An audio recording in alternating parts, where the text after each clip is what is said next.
There.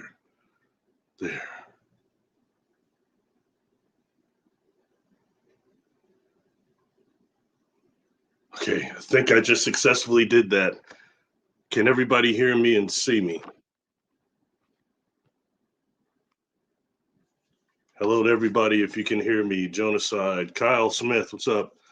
Lycan, what's happening? How's everybody doing? If you can hear me, somebody give me a thumbs up if you can. Let me know. I've done this before and sat here and talked to myself for like 2 hours and nobody could hear me. I'm still resolving the trauma from that experience. So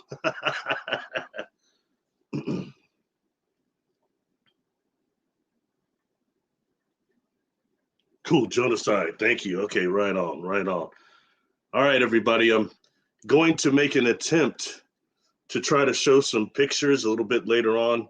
And I think I'm able to do it, but I managed to screw something up just before I came on here, but I should still be able to pull them up. A much better chance than when I was on the YouTube platform only. So we'll give it a try here. First of all, how's everybody doing? And I appreciate everybody coming to this. I try to give a little bit advanced notice on this one,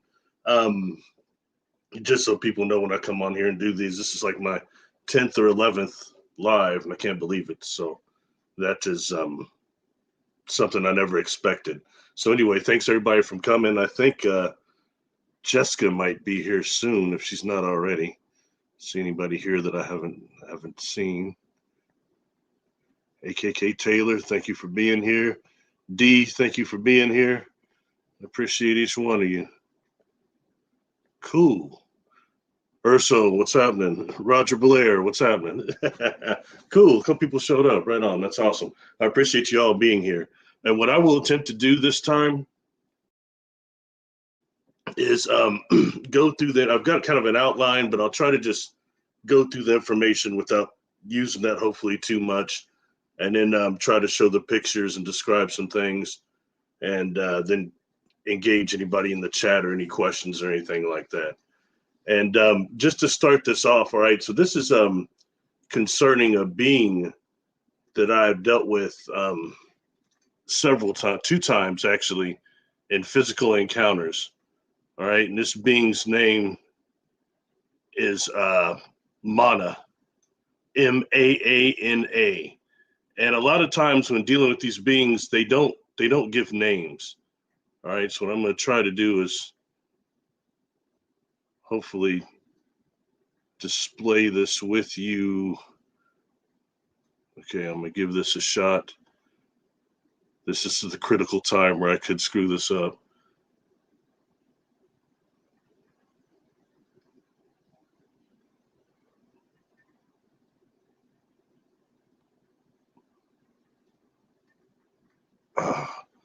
I don't know, can anybody see that?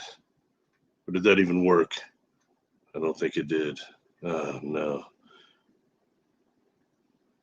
Can anybody see that picture? I'm curious. Probably not. So, try again. Oh, this might do it. Boom. Okay, hopefully you all can see that. Okay, I think I actually did something right. I'm sorry, everybody. You know, I'm a little technical backwards, so I'm trying to get this down. Okay, hopefully you can see that. I can't see the chat anymore, so I don't know. But I'm going to leave that up for a second, all right? This experience is about this being MAANA, M-A-A-N-A. And, you know, I always find it interesting because when you deal with, there's another word, MAANA, M-A-N-A, that refers to that type of algae, that algae substance that came from that machine, the MAANA machine, as supposed to be a type of a life energy substance. But this being, when putting it in my mind, it was M-A-A-N-A. There were 2 A's. Okay, and so and most of these beings don't have names. And this being was about 7. You know, I come from the land of the giants. I'm not that tall. I'm not a midget like people think, but my brothers are 6'5" and 6'6.5". So I'm kind of come from the land of the giants. So I'm familiar with the tallness of taller people. I would say this being was right around 7 feet tall. Okay. And this MAANA was actually felt to me slightly, I would have to say androgynous to a degree, I think, because I always thought kind of a slight male energy, but then people started saying that they felt like it was female. Then I started thinking androgynous when it says what it was. Okay, so anyway, I dealt with this being on 2 different experiences, and this is one that really I got a lot of responses from this being a long time ago when I had presented it. All right, the communication, like, okay, when in the presence of this being, the communication that I got, we'll talk about that. But something I want to say about this being is that its head, you know, because I wonder, like, why some of these beings stepped forward when I was young, and then they stepped back and other beings came forward, and why is that? You know, because in this case here, this being had the questions I have, and I know people trip out and I get criticized for this, but when I'm in the presence of a non-human, for real, when this would happen to me when I was younger, I'm in the presence of a non-human, I would be flooded with questions, and it's almost an interrogation. Sorry, got to go through it, because what if it's a deceiver? You never know. And the energy I got off this being was very soothing. I would say, as a hypnotist, almost deep alpha. But when I say that, it's the same feeling as like when you watch aquarium, watch the fish in the aquarium, how it kind of just has a calming effect on you, like almost for some fishing itself does. But really, when you look at fish in an aquarium, different types, it's very calming. And that's the type of energy that this being had, but also great age and wisdom I felt coming off this entity, this being also. All right. And what I also want to know is, why is this being interacting with me, and why is it interacting with the Earth matrix? What's going on? Why? I have that. That's my question for all these beings, you know? And in this case, it starts taking us to something. So I woke up a few, it was, gosh, I know it's not even a week ago now before I put this out. And, you know, I kept thinking about coral disease. And it's been before, oh, sorry, I probably didn't say this before. Something about this being, okay, is that its head looked almost like it was a brain reversed. Okay, and the only thing I've seen that looks similar, and I know why now, it's brain coral on this planet. Its head kind of looked like brain coral. All right. Now, what? Sorry, I've got some notes here to try to scoop this, so I don't bore everybody here. But anyway, I had woke up thinking about what's actually called stony coral tissue loss disease. Okay, SCTLD. And I had, you know, at first, because before this being has come through to me, and I felt his presence, and it was about coral bleaching. All right, and I thought that maybe that was the same thing, and it is not. All right, so I'm stop sharing that. And since I'm going to this here, I'm gonna try to pop to another picture so everybody will know what I'm actually talking about when it comes down to the stony coral tissue.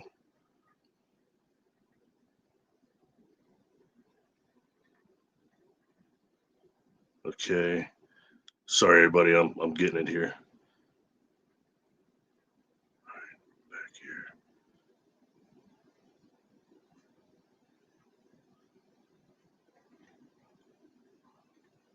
Okay.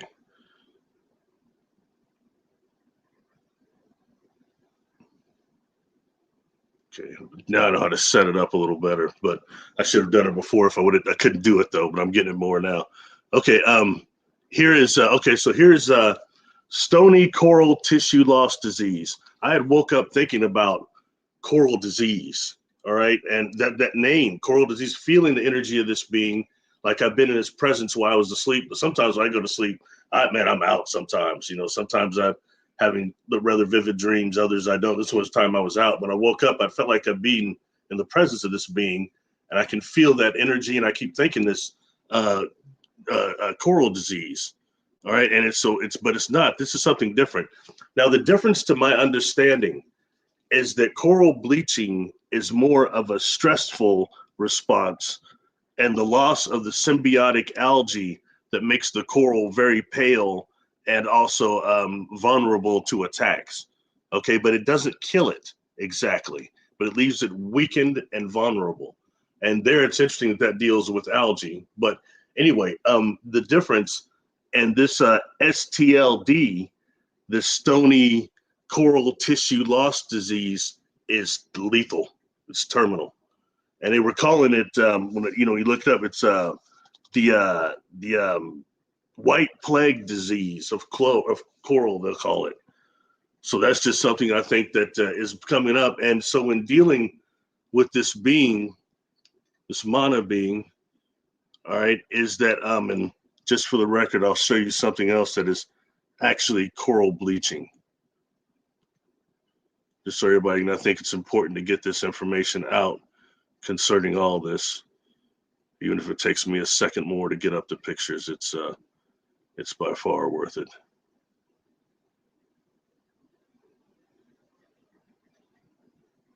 Let's see. Oh.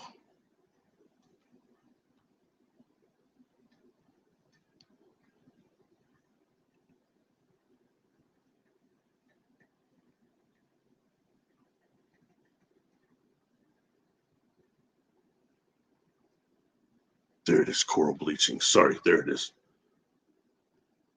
Okay, there's the coral bleaching. Sorry I didn't pull it up bigger than that, but it's enough for everybody to kind of get a look at it and what actually is. And again, that's a stress response. And this being had kind of put me hip to this for a while, or previous to this, years ago. Okay, because I didn't know what that was. And I did a video called MAANA and the Great Barrier Reef, and how this bleaching is killing the coral reef. And that's a big deal here. And this thing here, but this stony coral disease is worse, even worse than that. All right.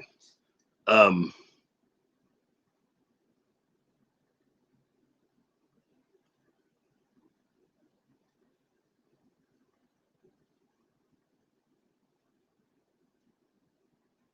right.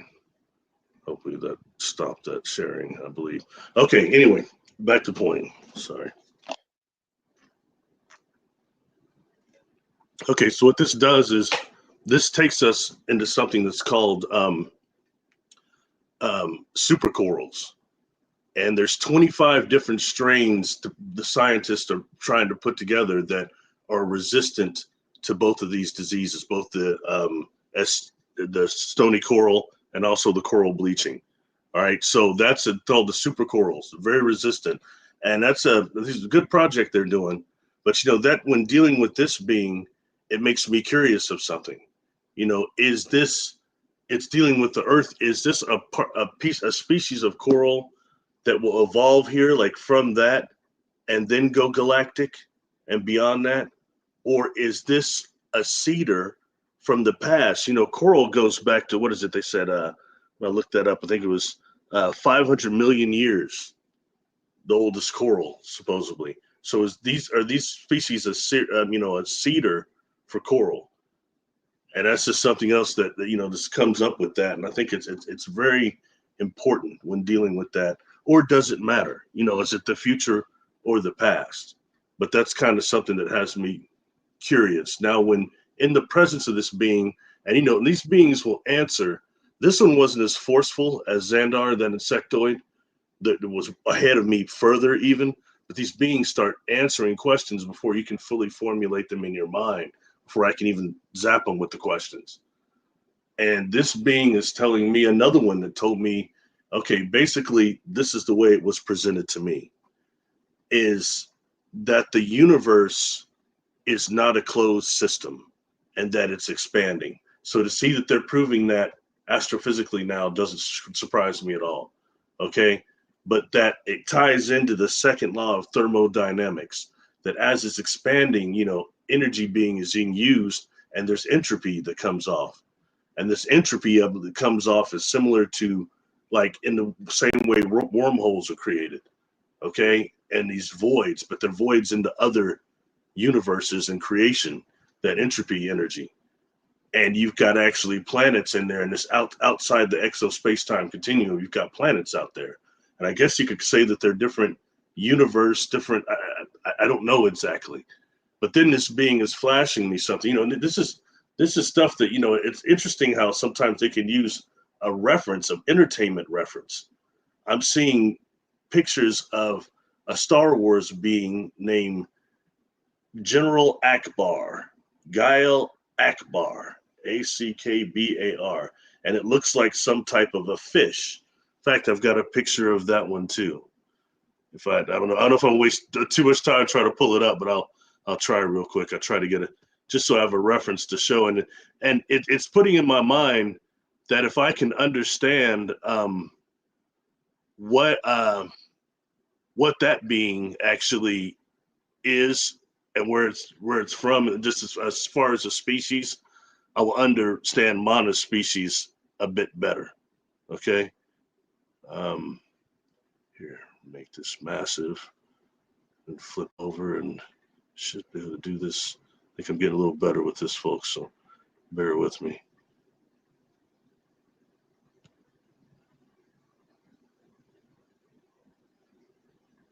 Here we go.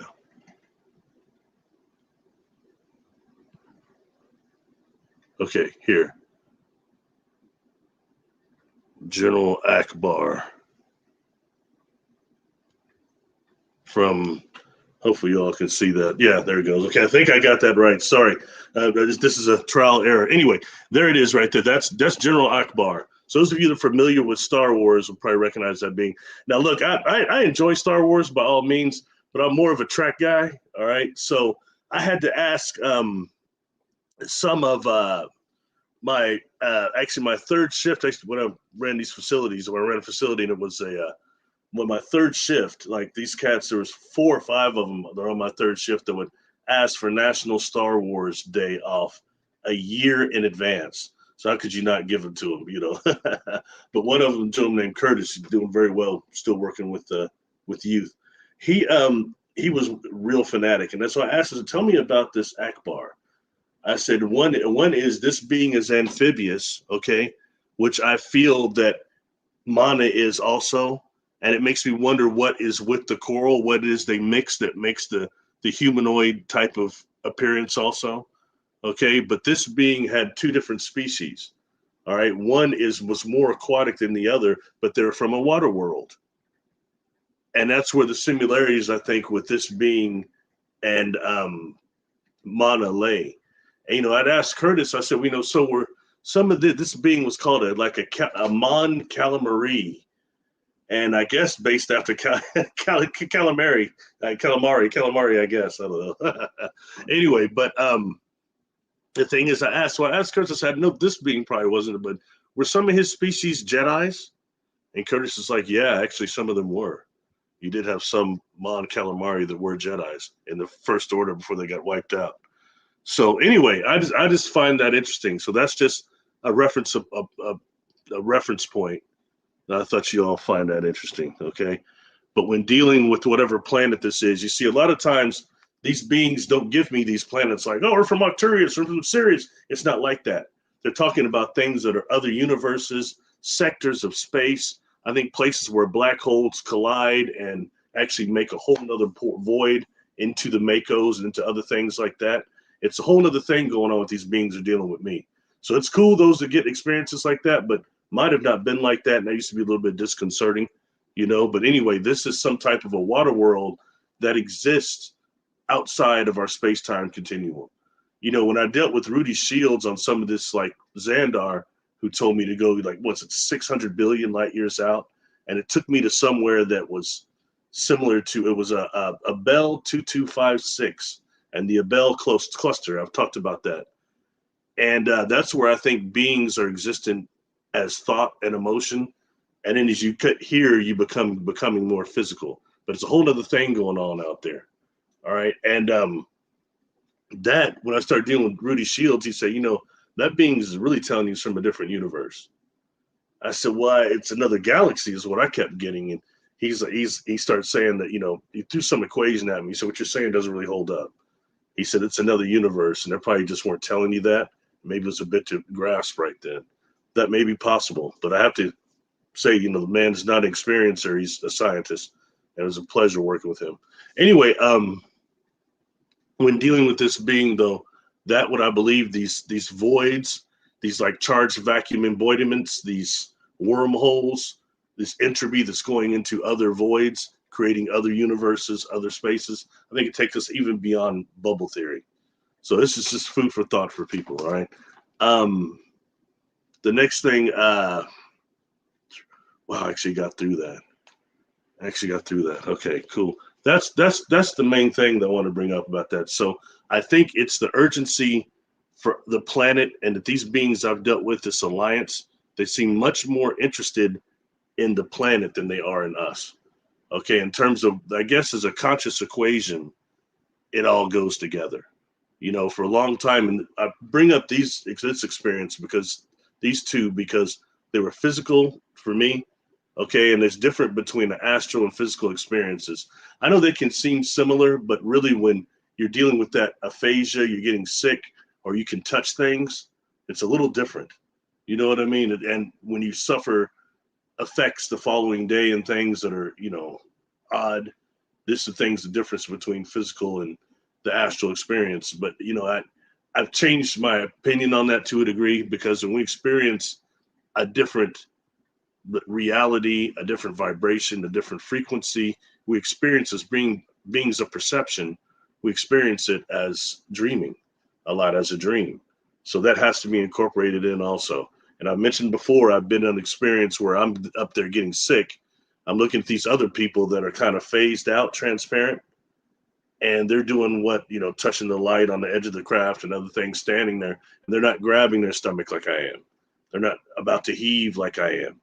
So that's the difference between those experiences and why some people are not taken physically. One of the remote viewing shows I did with Jessica is over the lenticular spacecraft. And that's a video that had come out years ago from Romania. And it's very well done. And they said some things that deeply resonated. Things like, you know, how some ships grow other ships in their bellies at the bottom, or they're assembled at the bottom by other races. I know that to be true. Okay, so certain things they were saying, but they were also saying how many people were going to this lenticular spacecraft at night and like undergoing a type of a training.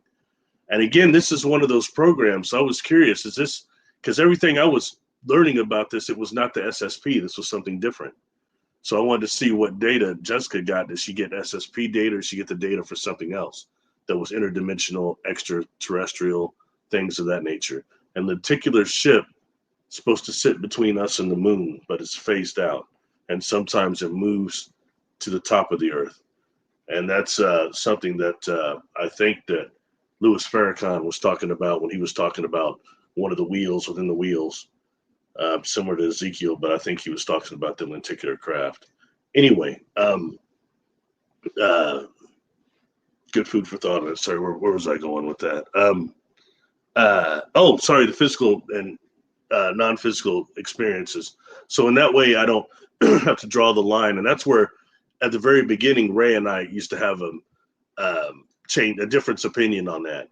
He's always one that wants to disqualify the physical experiences and saying, oh, that's just for materialists, and really it's all a conscious event. I mean, I do agree with that, it is, but there is also physical parameters. And when they did the free book, the first one, I didn't buy my copies downstairs, I'm sorry, but that and the book, it deals a lot with, you know, the non-physical, the holographic, the conscious element, which is where it is at. That's what most of it deals with, especially when you're dealing with the MACOs, the black holes. Okay, we've talked about that, and how that is actually, the MACO itself is the Akashic records, which is the real records of space and time, and how we access that consciously. Or we have beings that are within that MACO that may no longer exist, that are interacting with us through our brain waves. Okay, the microtubules and things in our brains. We talked about that, how that's they're spherical and helical, and how the conscious waves of the MACOs themselves are spherical. Okay, so we have the ability to access them through consciously through brain waves. I think that's a really, really big deal. You know, when I showed you that ship, and I've actually got that up here, and that ship that was actually tuning in my brain waves. Okay, but not just that, it can also be used to emit like a plasma pulse to actually open up a MACO. I think, artificial one. Okay, and then they ride the gravitational waves on through to a whole nother destination that may not be 3D, may not be this universe. That's the reality of some of this technology and some of these beings that we're dealing with on the conscious level. So, and when dealing back to Ray, that was just a little difference of opinions that we had, because he wasn't wrong, but he always underestimates, I think, the material part of the actual physical experience. And I thought that he said it wasn't very common. I believe that it is. And when I was looking at Preston Dennett, great deal of respect to have for that man, the work he's done. He was doing a deal about onboard encounters, like what I'm talking about here. And they're much more common than we think. They're not publicized as much. We don't hear it as much, but it's more common than thought.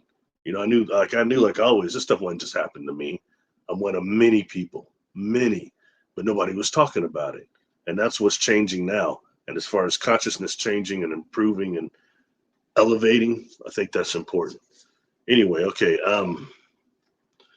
As you all, when I get done jibber jabbering, and I'm close now, I'll go through the experiences and to show you all as many of the pictures as I can. What I'm going to do is try to set these up real quick, so you won't have to wait on me. And since I got done the first part. Okay. There's one. And what this is, yeah, I pull these up.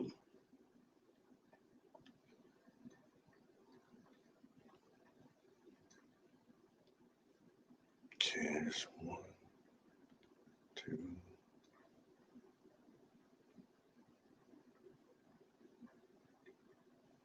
There it is, 3. Okay.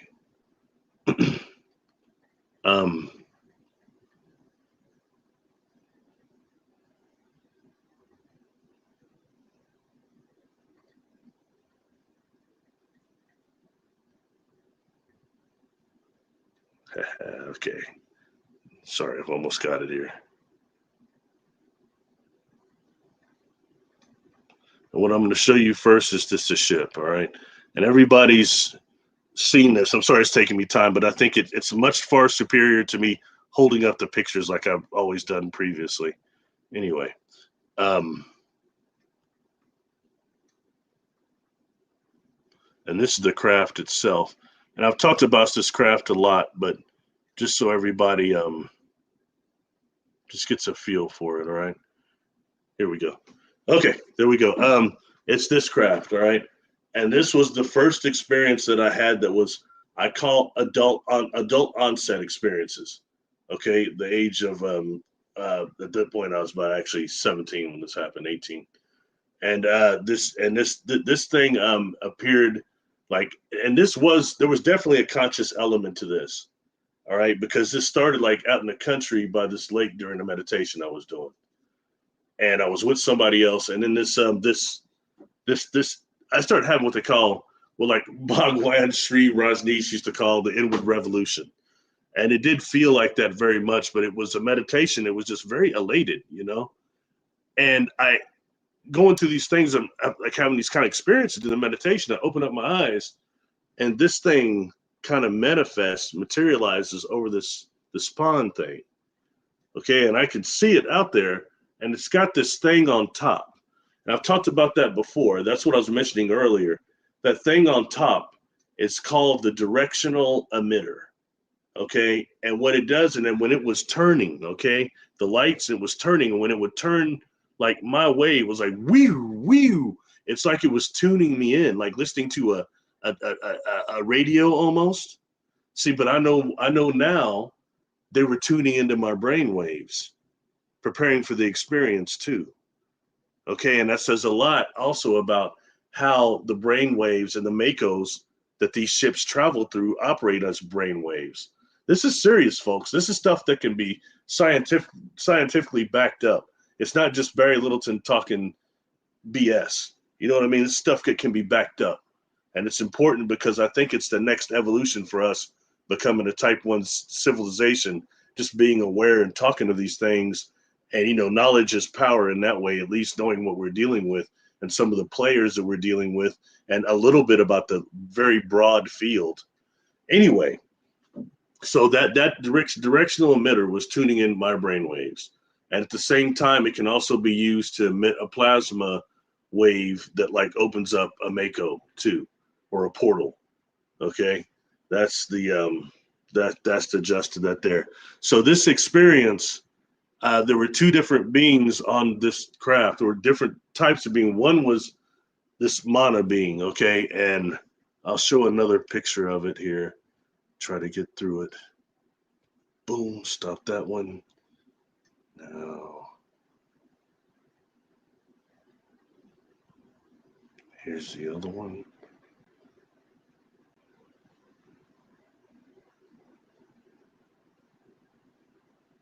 Okay,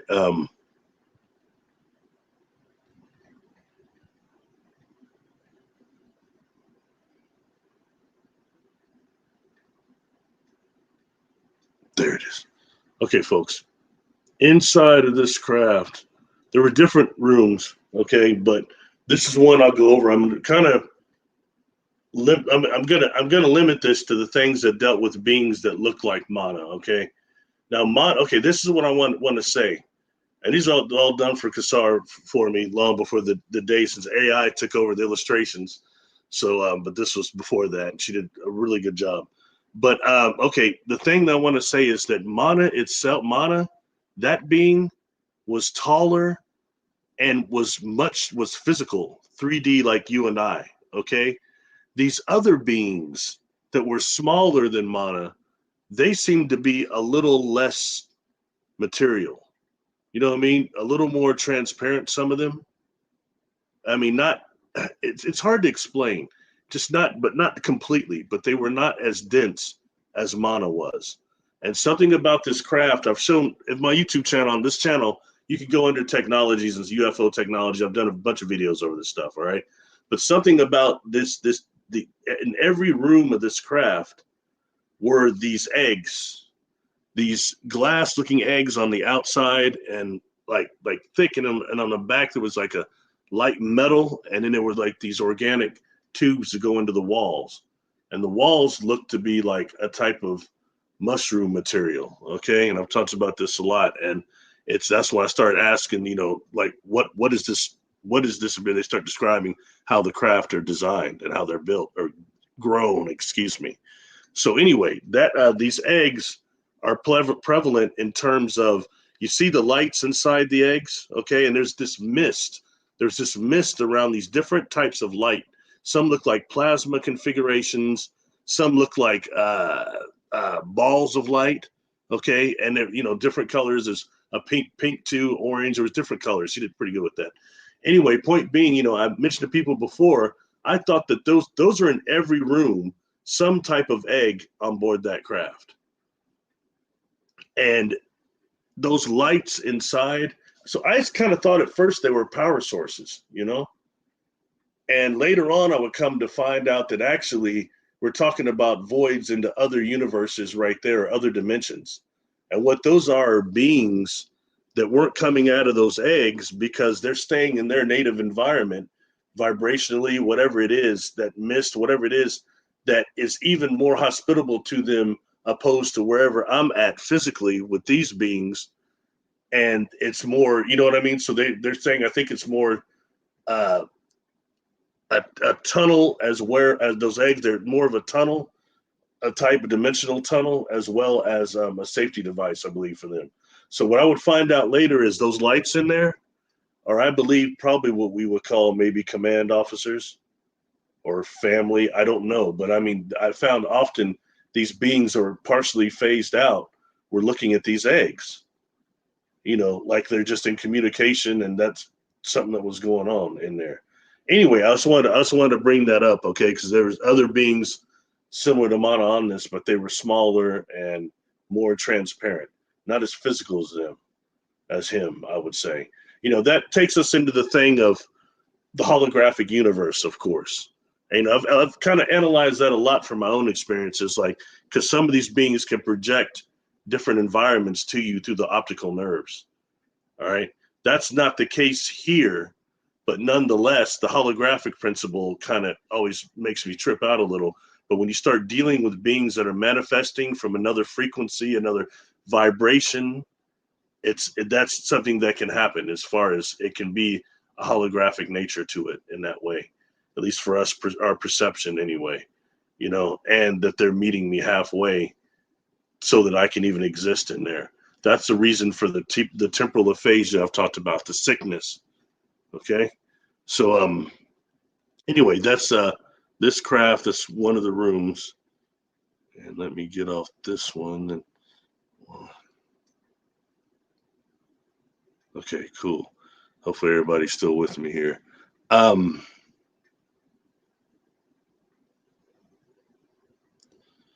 Okay, another.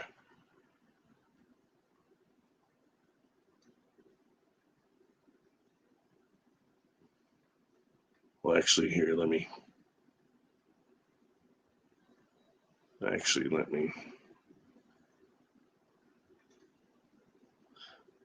There's one picture I didn't pull up. There's actually, I call it the biodome, and it was on the bottom of this craft, and it was actually I will try to pull it up later. I'll skip over it for now, but I'll go to just another room that was on this immediate craft. You all can stay with me. It doesn't matter.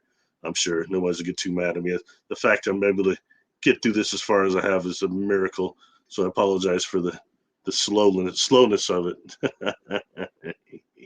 Okay. Anyway, what I'm going to show you is another room. This is the last room before as I was about to get sent back during this experience on board this craft.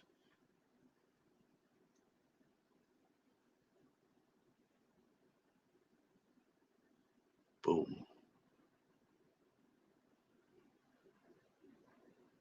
Here. And I call this the hyperbaric chamber. Okay. And I was in another room prior to that. And that's the room that's the mother of the hybrids, different being. And I'm not going to go into that. All right. But that's the being that was asking me to try to fix that technology that was there. It was really a trip. And after that, that's when I was during that experience, I started getting really, really sick in that other room with this being. And this being did something that felt like it bilocated my energy body from my physical body, as it's telepathically telethought communicating with me. It felt like I was floating across the room. It made me extremely sick, worse than the original temporal aphasia. Okay.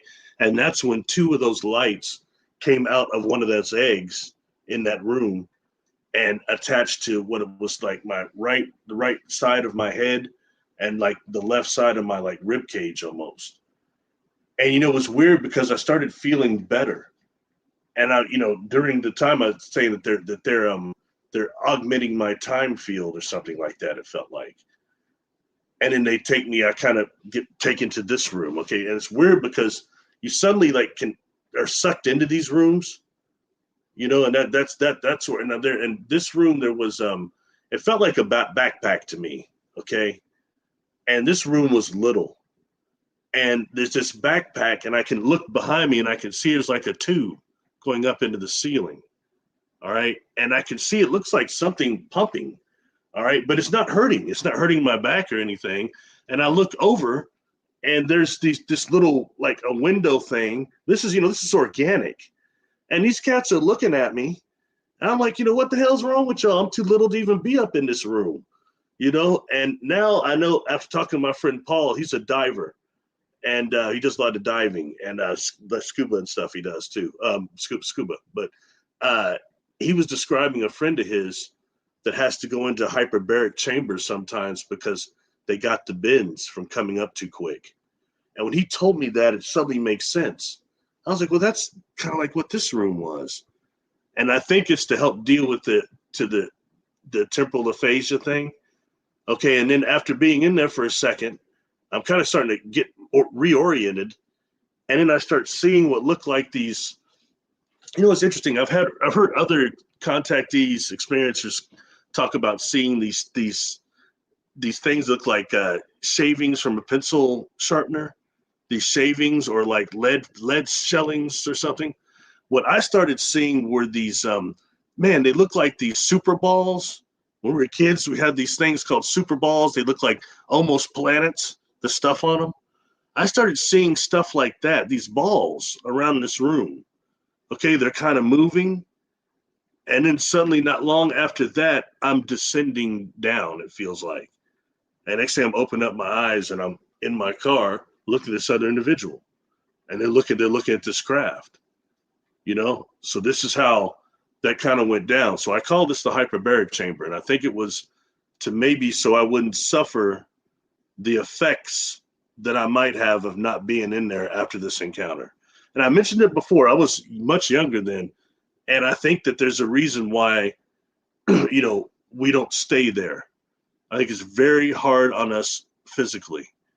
You know, there's an episode of Star Trek Voyager, and one of my favorite characters, Seven of Nine, is dealing with a time travel convention. They take her at they're jumping her different timelines. And like the third time they did it, they're saying, oh, they called it, what was it? Aphasia. They called it some type of aphasia too. It wasn't temporal aphasia, but it was sensory aphasia. That's it. Sensory aphasia. And she was like jacked up. She couldn't stand up. And she was trying to still do the mission, but she couldn't move. She had to be reintegrated, as they said. But anyway, that's a similar thing, I think, that in context as what this was. All right. So again, you'll see the organic walls. Okay. And I said before there was a mycelium component. But it was stronger than if you were to touch a toadstool. When you touch it, it wasn't like that type of organic. It had a more harder consistency to it. So that's when, you know, that was involved, that there was actually mycelium that's part of how the craft are grown, and also a great part of their sentience too. So anyway, that's neither here nor there. But you got, point being, there's a couple of small MAANA looking beings back there, and also one that looked like Xandar to me. Okay, and Xandar is from another experience too. I went over for it with you. That was my high school. It was my acid rain experience, is where that being was actually present.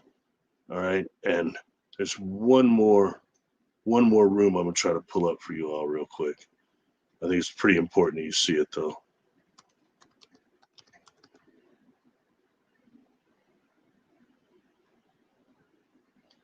All right, here it is. I found it.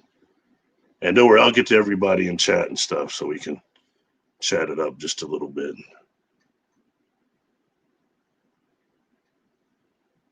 Okay.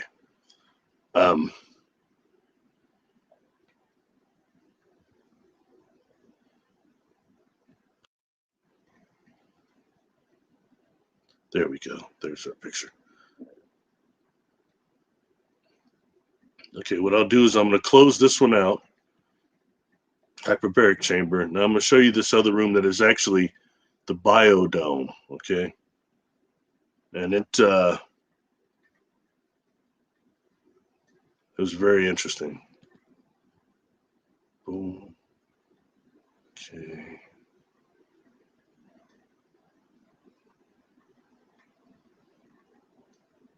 Now this is I won't show you the actual room that was like where there are these holes in the wall. And I'm curious, all right? I was wondering what this hole in the wall like was in this mushroom type wall. And the next thing I know, like I'm getting sucked down, and it felt like going down G-force wise, okay? And I wound up being in this room. And when this room started off, it was a metal sheet, like a metal sheath over the top of it, okay? And then you've got Xandar sitting there, okay? And something I want to say about this room, this biodome, I call it, is that one is the seat that Xandar, the insectoid, was sitting in, did not look like that, okay? It actually looked like a white chair, like a kind of white off beige chair that was like a half chair. It was smaller than him. It looked odd the way he was sitting in it. I couldn't find a representation of it. So I was like, hell, just put in the Captain Kirk chair. So the chair didn't look like that, but can't win them all. And the things back there, these two beings, you got one that looked insectoid also, and another that looked like was one of the smaller MAANAs. and they're in these stations that are like stand-up stations. All right, and they were actually kind of see-through also, the stations that they were standing in. And in the back, you've got an egg back there with some lights in it. And it was, you know, when, like I said, it started off, this was a metal sheath, and when he waved his arm, it just boom, and it was looking like this. And it looked like we were over a planet that to me looked like it'd been devastated by toxic gas or something, or maybe something. It looked like it was barren, messed up. And not long after this, I felt that bump. And when you feel that bump, sometimes it's when you go through a Mako, like we're pulling up and boom. You know what I mean? And I've heard other experiencers describe that bump, as well as Rudy Shields. He was very interesting when I said that.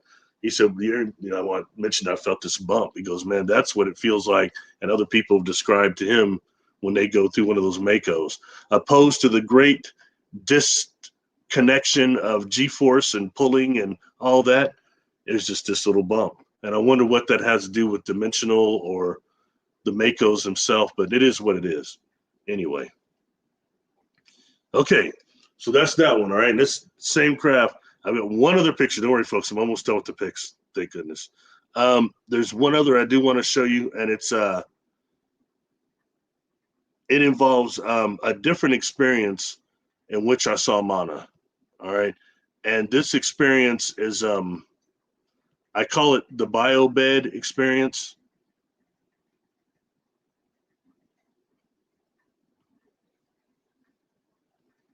And this is separate, all right? Here, I think I've got it. Boom. Boom. Oh, no, it's not it. Here it comes. Sorry, folks. Here it comes.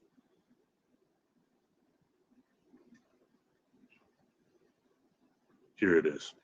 And these are things I've talked about in my presentation a bit, not as in depth as I am here because I try to squeeze it all in a few minutes. But like all these experiences I used to, and I've talked about different stuff now. Anyway, it's this experience here. This is separate, all right? This is another experience, and it's one that actually, okay, it was bizarre because I could see the ship before, and I kept thinking it was like a satellite or something. And then the missing time started happening, and the time skips and all that stuff.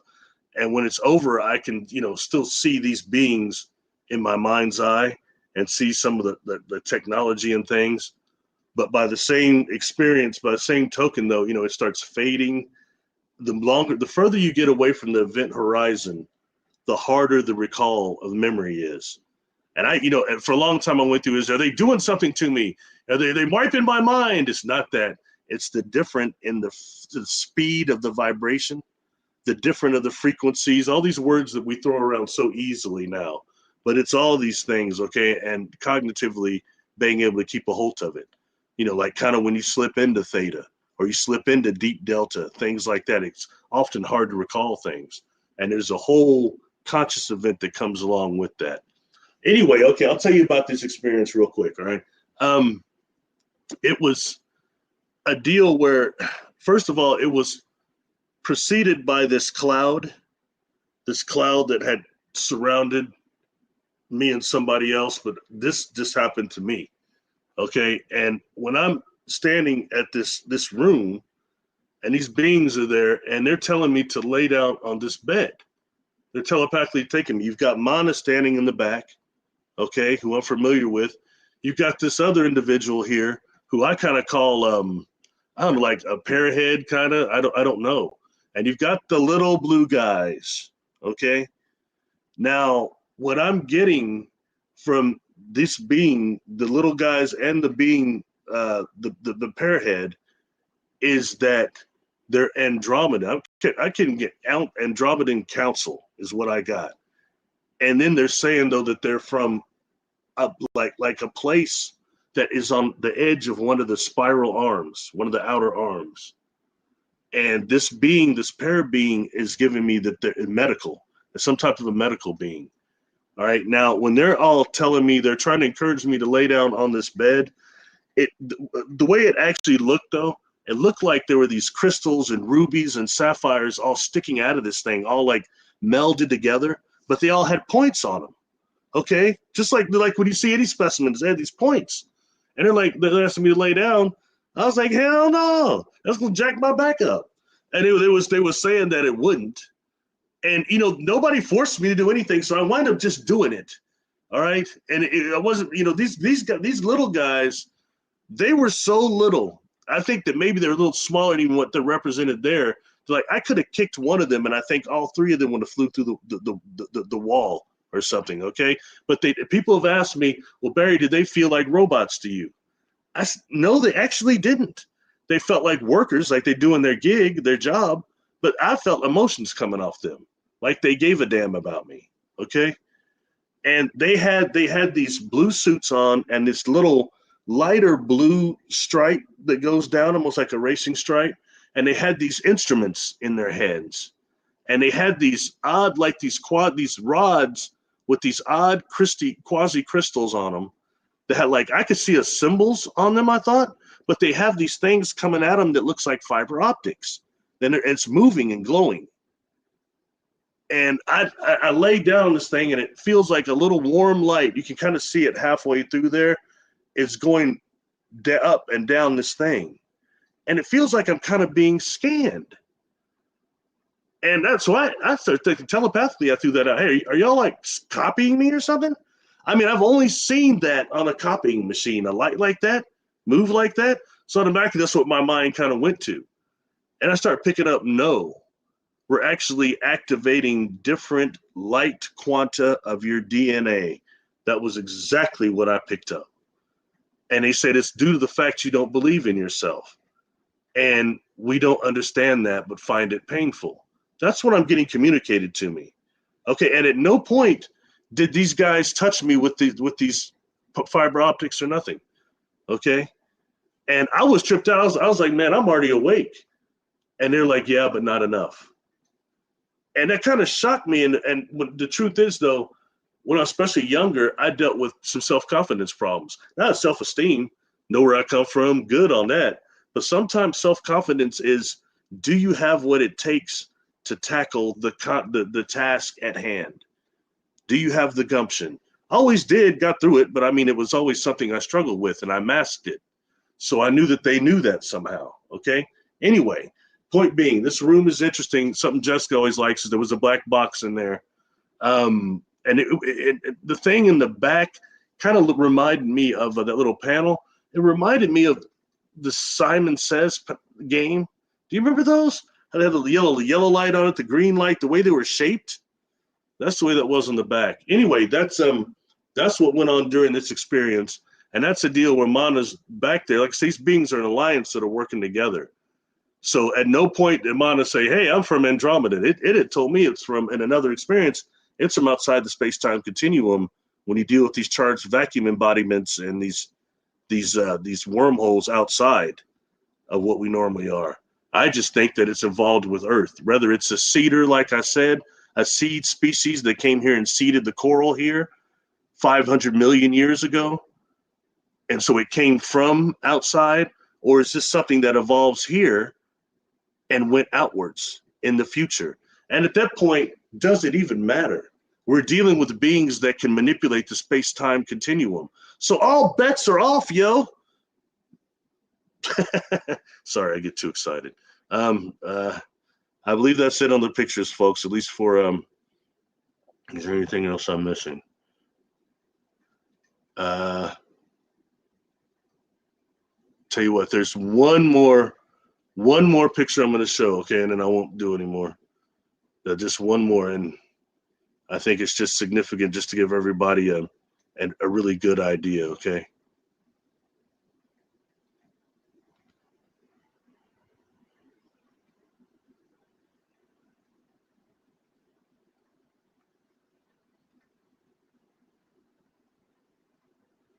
Okay.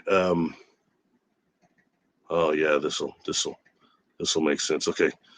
Sorry, here it comes. Don't worry, it's the last one, folks. So don't probably lost so many viewers during this time messing with these pictures, but it was important because I think it sucks when I hold them up. It's not a very good representation.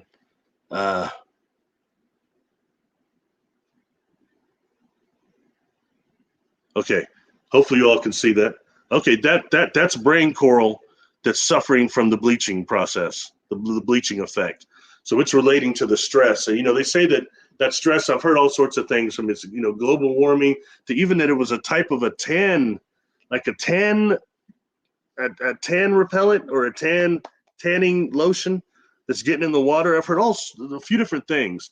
But anyway, I just think it's interesting to see that because, like I said, MAANA's head looked like brain coral to me. Okay, and now I know why it started all connecting, why the being is that. So that's got something to do with our Earth matrix. And I believe now is the time for us to try to save coral from this stony coral tissue loss disease, which isn't what that one is, but that's bleaching, but it's all still killing it. But that stony disease is lethal to coral reefs. So we really need to get that under control. And, there comes a point where something else I will say is that, we so often hear that we don't get any help. And if we want to reach out telepathically to help, like a species like MAANA or others, and dealing with some of these ships that come to this planet that are organic, and I've told you before, that go into what's called the deep biosphere of Earth. Look that up, the deep biosphere, where 98% of Earth's undiscovered bacteria lies, as well as unknown fungal lies as well. Okay, that's important. And when dealing with this stony coral tissue loss disease, it's it's a type of bacteria that's doing it. Okay, and I mentioned before that we have something called the ISIS thesis that deals with something, one of our in our DNA, our unawakened DNA or dormant DNA, which is potentially mostly viral, believe it or not. It's viral. We've got actually a good viral, and we think viral in there or bacterial. You've got a bacteria, it's not kind of negative, but you've got one called the phage lambda. Okay, and the phage lambda actually is associated with light, and it's also one that destroys like negative cancerous or things like that. And it's a positive bacteria, the phage lambda, and how the ISIS thesis deals with how transferring the phage lambda at the point of death so that you can avoid losing your life memories during the death process. So these people talk about they dog out the light and all this other stuff, but they don't tell you what else you can do. That's another possible system. All right. For dealing with the death process and not losing life memories. So what I'm proposing, and have said this before, that when we're dealing with these craft that are dealing with the deep biosphere, that will know these different types of bacteria, probably by symbiotic, can there be like a phage lambda activated on this planet that helps regenerate Earth? That's where it might be at, folks. Sorry, I'll stop sharing now. Okay, I think that's that's everything, right? Okay. Oh, I did it. Sorry it took so long with the pictures because I don't know what the hell I'm doing, but I got partially through it. Take a quick drink and I'll look in the chat here and see if anybody has any comments or anything to add. I'm looking through my little notes here, make sure I didn't miss anything. Yeah. So anyway, but when dealing with these organics and some of these beings that might be even on the micro or the pico, the nano scale, we need to start asking for stuff like that. Help us out. And I've mentioned before how we've got, and fungus is getting kind of a bad deal now because I think people that maybe Wetico is the mind virus is fungal, which it could be, and dark viruses and dark fungi. But in reality, we've got a dark fungi here that I talk about all the time. Not just the Chenga, but Chenga seems to be better for actually perception. But you've got the radiotropic fungus that grows on Chernobyl and Fukushima and the radioactive on the walls. And what it does is, I feel like I'm repeating myself too much. I'm sorry, but it takes the gamma radiation in those locations and converts it to the growth cycle and for strength. Hell, man, that's what the Hulk does. Seriously. You know, but at the same token, I had talked to some of these scientists, and especially when I first came forward, some of these people would email me that I know they're scientists, but they come from these weird accounts, but they would say some heavy stuff and then just disappear. And one of them told me, they said, like, these phantom accounts, they said, we think, some of us think we have a hypothesis that actually radiotropic fungus was sent here from a type 3 civilization that's on the pico level and on the fungal level, and they sent it here to help us with the radiation cleanup on this planet and for us to work with that. And, I know that the Quiche Foundation ran with that, and they were supposed to be releasing something that was connected to that, and all these other wonderful devices that we see the Quiche Foundation was making. I can't find anybody that is familiar with free energy sector that's ever actually seen one of those devices. It's actually been around one of those devices. I'm not saying they don't exist, but that's a shame. Whether it's so much ego or so much distraction or so many blocks that none of us have seen that, and nothing ever came out of that. All right. And something going further back to the gentleman, he was one of the first guys to talk about the men in black, actually, that they started coming to his house. Him, and there's another guy, I think, David Sarita also. Anyway, point being, that's going back on some of this. They were saying that these beings were saying that they were here because there was a UFO flap of the 60s, because a lot of those beings were here mining some type of a unique mineral from our oceans. And, and it makes me really think that it was not uranium, maybe something, something similar to uranium in a way. What's the other one called? Oh gosh, not uranium, but sounds like that. Speaking of that, when dealing with uranium, I was teasing Jessica on her last show, but something, when I found it interesting when she talks about her team and how they found that portal and what it did, radiation spikes. And I've heard other talks about these radiation spikes. And when dealing with trees themselves, some trees hold a lot of more natural radiation than you would think. And also granite. Granite holds more radiation than most stones and rocks. All right. And I find that fascinating when you'd have something called uranite, I think it's, it's like, but it's like uranite, but that's a type of thing that makes uranium. And that's really highly radioactive also. But it makes you wonder, you've got the missing persons clusters around granite. You have a lot of Sasquatch sightings around granite. And is that what that radiation within the tree, what the Sasquatch is using to manifest, that creates that pop that people are hearing, that pop? And then also, the fact that I think that sometimes I agree with M.K. Davis when he said he thought sometimes that what we think are tree knocks are really them using their throat and things, but they're awakening the tree, the spirit of the tree, to say they're illegal loggers in the area, people that don't respect the spirit of the tree, and things of that nature. So I think that's really things that we need to take into contact. Sorry, I'll go to chat now. Sorry, folks, I get to talking too much, and I have a client soon, so I've got just a little bit left. Oro, what's up? What's happening? Good to see you. Thanks for coming. Candy Wolf, thank you for coming.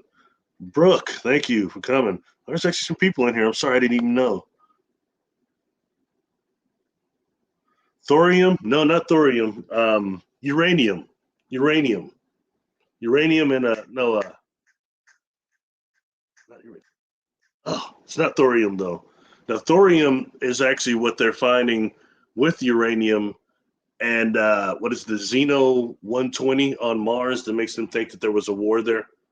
That's thorium there, I know. Anyway, oh, got a lot of people here. That's cool. What's up, Jessica? Thanks for coming.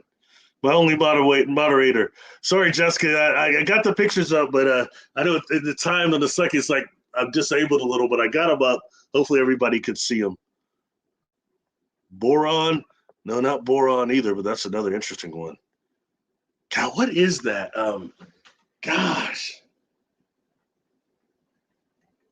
I've got, I did a video and I mentioned it in there, but I should know. I'm not a chemist though, but anyway, Wow. This is so cool, man. A lot of people here. Awesome. Truth Seeker, welcome, welcome. John Keel, exactly, that's him. John Keel, thank you. That is him. Thank you. See, that's what's cool. See, I make a lot of misses, but y'all catch stuff. Brandon Tiger Man, welcome.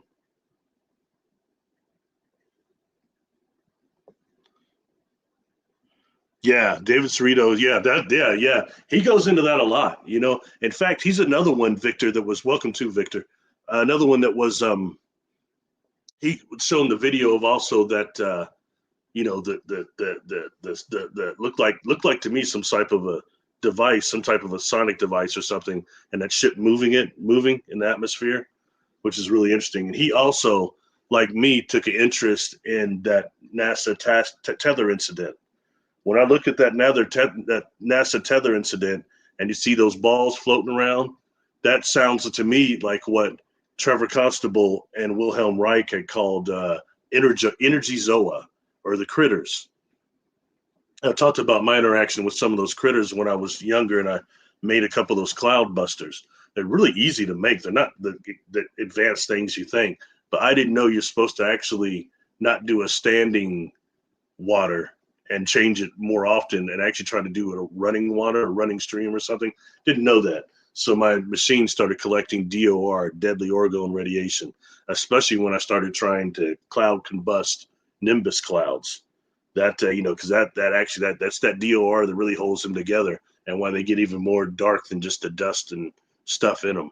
But anyway, I started busting those and not feeling good. And there was all that DOR. And then when I took pictures around that cloud buster, it's the old days when we still had like Polaroids, and not everybody walked around with the camera in their hand, like a Polaroid. And it's a technique that Trevor James Constable recommended in his book, The Cosmic Pulse of Life. Great book. Sorry, I don't have a copy of it in here. I've got one, but I don't. Yeah, sorry. Anyway, good book, Cosmic Pulse of Life by James Trevor Constable. But he had talked about using Polaroid and using actually infrared film and then a ultraviolet filter. And I tried that, and I started getting pictures of these things around that device. And to me, they looked like almost like he was looking at amoeba or something, or paracium. Well, actually rods look like paramecium. Actually, is the flagella. Sorry, rods look like flagella. Slow those down and look at those things. But anyway, these look more like one cellular organisms, amoeba and other things. And and I know now that those energy zoa, whatever you want to call them, people started asking, do you think they were archons? Look, I don't know, but I can say that they were feeding on that DOR. I know that deadly orgone radiation. But to me, it looked more like looking at pond scum. But were they actually archons? I don't know. The jury's out. Y'all probably know more than I would. So anyway, gosh, sorry, I was where that even came in at, where I was talking the hell about before I went into that. Anyway, sorry. Oh yeah, David Cerrito. Oh yeah, sorry. Oh, sorry about that, everybody. God, see my mind.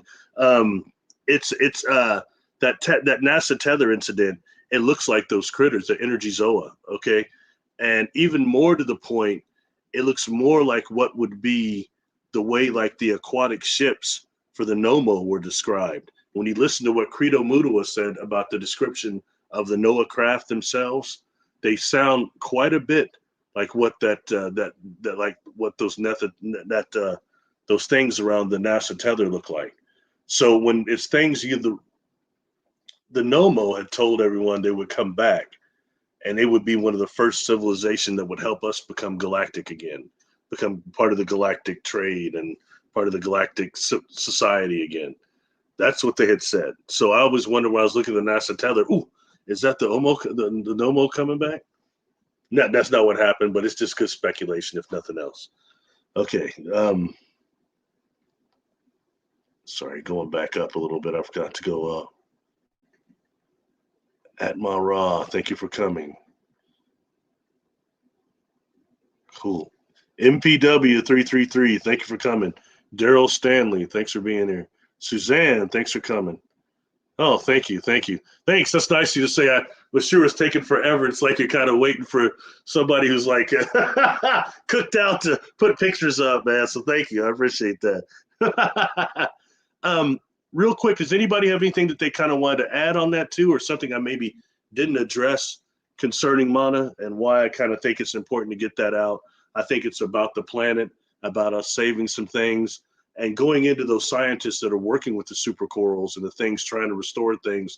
It's really, really interesting when dealing with algae and dealing with these species that are amphibious or aquatic species also. You know, I think the difference on the calamari that Dr. Akbar from Star Wars, one of the species was more aquatic, I believe, on that planet, and the others was more amphibious. Thus, you know, I think that's maybe what MAANA was saying, because that being a humanoid form to a degree, at least that's what's being portrayed, but even more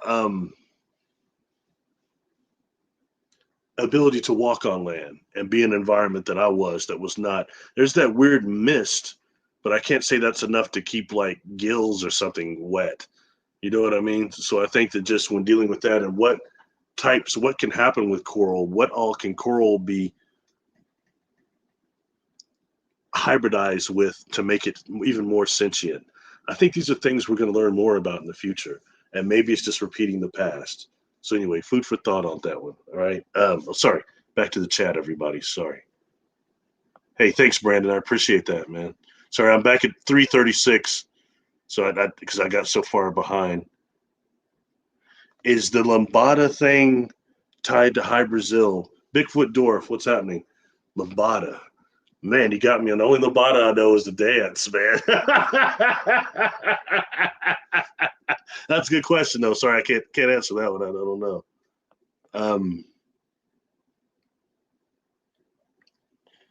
Talking about stone turning technologies, so supervisor. I find that's interesting when dealing with that type of technology that could actually manipulate stone. I think also sometimes that may take us also into beings that might be of a silicon nature, and what they're able to do with stone and with with plasma, especially high energy plasma, and something I think we'll be getting to also. But I found that always fascinating. And the stone, the technology that I know Jessica's done a show about that. And it wasn't one with me, but it was the stone technology that turns like those soldiers and people into stone, and supposedly turns some of those giants into stone. Now, one of the shows we did is one of my personal favorites. All right, her and I just completed 84, I think it is the 84th remote viewing show we've done. But one of them, the favorite ones of mine, was the Easter Island, the Moe. And I really tripped out on that because she kept putting down, and all her data was these mushroom robots and stuff. And I mentioned before that there's that university now that is actually using mycelium and stimulating it with electrical pulses to make these robots move. They're called what do they call, like biohybrid robots or something like that? But they're mycelium to a degree. They've got a mycelium brain. And when you see these things moving, it's really crazy, because one of the target was how the Moe moved. And, they said that the elders said that they asked them to get up and walk to the other side of the island, and they did. And then you got those people, those teams of people out there with the ropes going like that, and the thing is wobbling like that. Well, get online on YouTube and type in mushroom robots and check out those things that are moving. I think that's what we're dealing with. And number two, what turned them into stone? Is it that technology y'all are talking about, that they got blasted? And we know they were guards.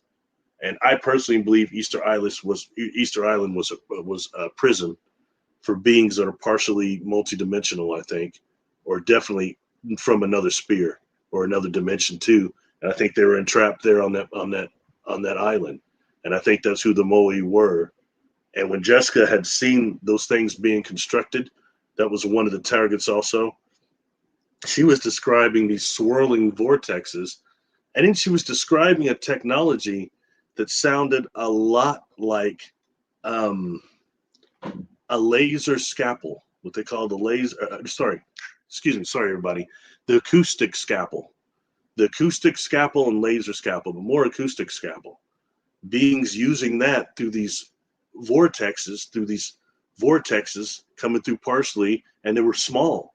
She's describing them being very small, okay, like almost miniature. But they're the ones that were doing this carving of these moai.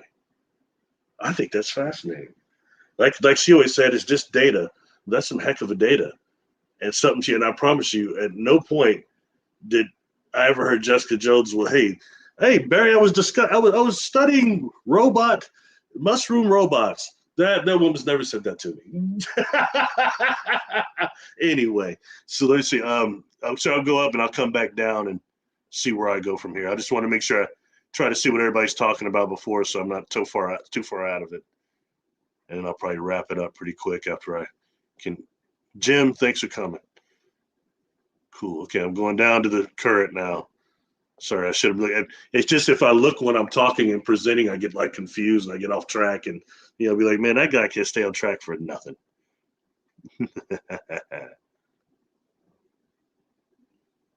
Cosmic Joe Chronicles, welcome. Thanks for being here. Atma Ra, thank you for being here.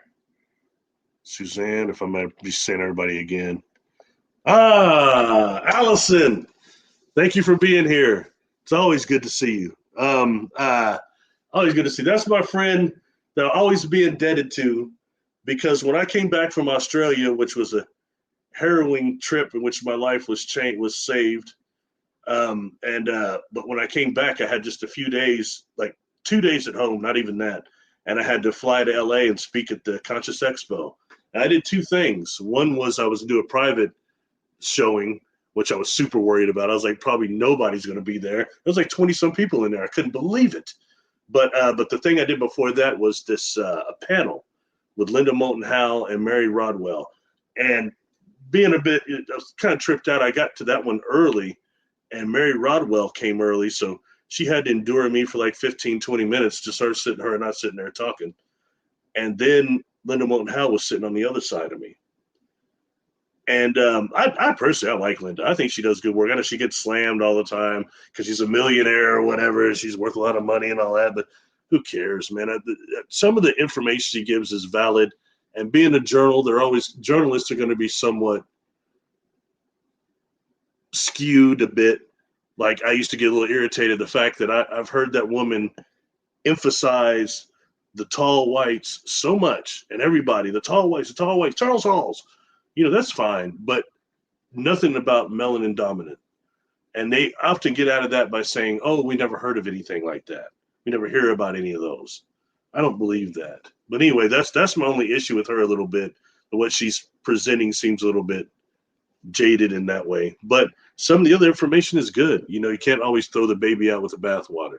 So in that way, I like Linda. But she wanted to go eat lunch. So we sat there and talked. And I was right before I had to present, so I couldn't really eat. So I just sat there and talked with her, and just kept recorded it. It's on the interviews on my channel there. Anyway, point being, Allison took pictures of that, or otherwise I would not even be able to prove that happened. Interesting thing, after my private session, because she was in there, Allison was, and after that, I was trying to break down, and as you see, I'm not too technically fast, but people will talk to me, and I was trying to talk and break down, and the next presenter came in and wanted to say, man, I've heard a lot about you. I want to meet you. And he sticks his hand out to shake his hand, and it's Daniel Brinkley, who I'm familiar with. And he said a lot of people talk a lot. They say really good things about you. So we shook hands, and he starts doing this deal where he starts trying to do a reading, I guess, as he's shaking my hand. I normally let people, whatever, let him do it a little bit. And he looks at me, he goes, oh, well, you're like me. You died for real. I said, yeah. And he looks at me, he goes, man. He goes, you didn't even try to make money on this. I said, no, it's not really about that for me. He's like, you should write a book like I did. He said, I think you'll sell 1 million copies like I did. He said, you should do that. And it just shocked me. And I looked at him, I said, I got a copy of your book. And I was like, man, they did that movie with Eric Roberts. Do you like that? Was it any good? Was it accurate? Do you feel that was accurate? He's like, man, it was pretty good for a Hollywood thing. I thought they did a pretty good job. And we talked for just a second. I walked out. It was really a trip, though. I was like, whoa, man. That's kind of stuff that's kind of happened to me since I've been on this sort of weird platform. It's really just been a blessing. I never thought I'd be invited to even one of those things. So it's cool to get to meet the people and try to talk and interact a little bit. Anyway, sorry, back to this. Thanks, Jessica. Oh, I was sweating that one. Everything showed up. Thanks, Urso. Daryl, what's happening? Boss 221, what's happening? Boron. You guys are all right with the stuff you're mentioning, but it's something like it's you've got plutonium, you've got uranium, and then you've got this one, and it's and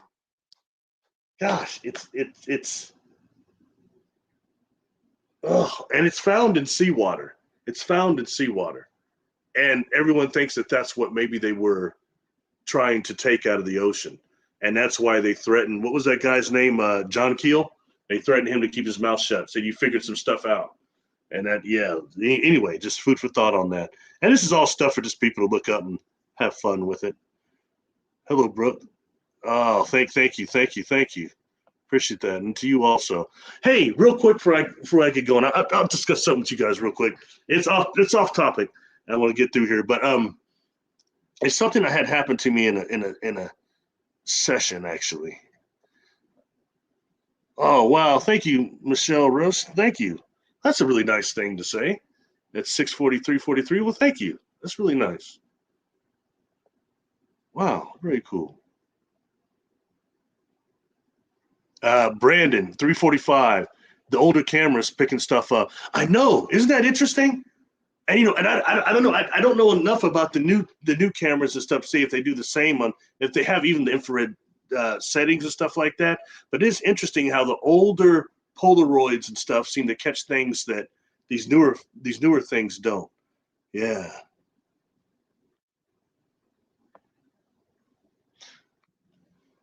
Other parasitic worms. I had mentioned that I had this. No, it's another client deal, but this individual had this thing on them, and it looked like the salt vampire from Star Trek, but it had these flaps, these 4 flaps over the mouth. It was absolutely horrifying. I'm glad I was protected, so I didn't get, jumped or anything. But that thing was looking at me, and once you see, you can't unsee. And this individual was so blocked. My dear God. They're the most blocked individual I think I've ever met in my life, and that is why. And was over. Everybody said, "Well, did you banish it? Did you get rid of it?" Hey, look, I wasn't there for that. This was a regression. I was not there to play Max von Sydow, demon exorcist.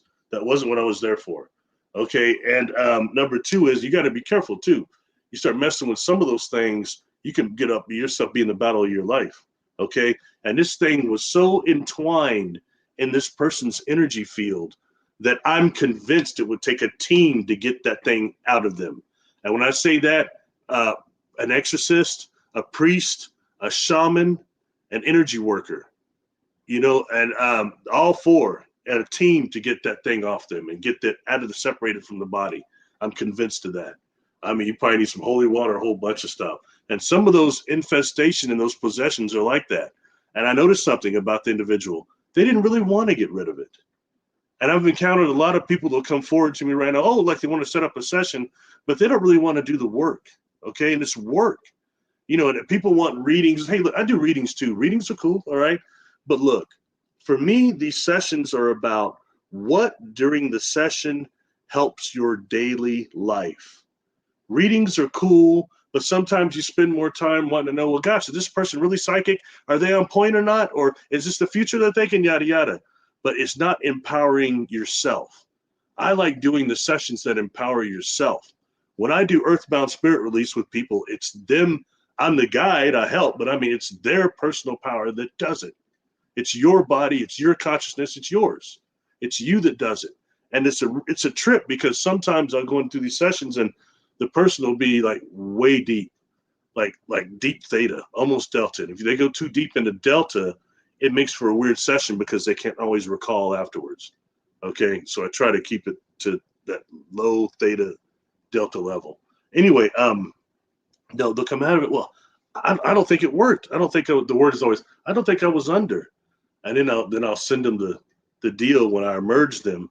And it might take sometimes like 5 minutes or more for me to merge somebody. I mean, they're up there out, cooked. And it's, so how do you think I look like that? It did work. Or when they get done with the earthbound spirit release, they'll look at me, they go, I've heard a lot of times, but that was real. They've always been right here on me. Yeah. Just unaware of it. It's a trip that we can't access that at all times. Anyway, something I was going to mention concerning that. All right. This was the earthbound spirit release that I was supposed to do. And this individual that has gotten really good at learning how to protect themselves. Okay. So this time they didn't have anything of that nature attached, I don't think. But afterwards, we did what was in the room. And, I like to know what's surrounding these people a lot of times. And this time it was individuals who were saying they were like from the 5th and 6th, not density, but what I was getting, like, if I was to use the Sharanta book, I would say the mansion worlds, the 5th and 6th mansion worlds. And they were like, there was what, four of them. And they're in this room. They say they come around this person sometimes, and around period, they're like a away team.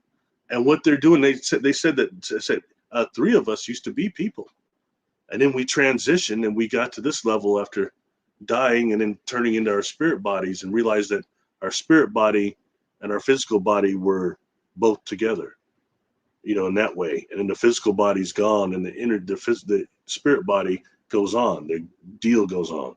We talked about this, but then they're at this level.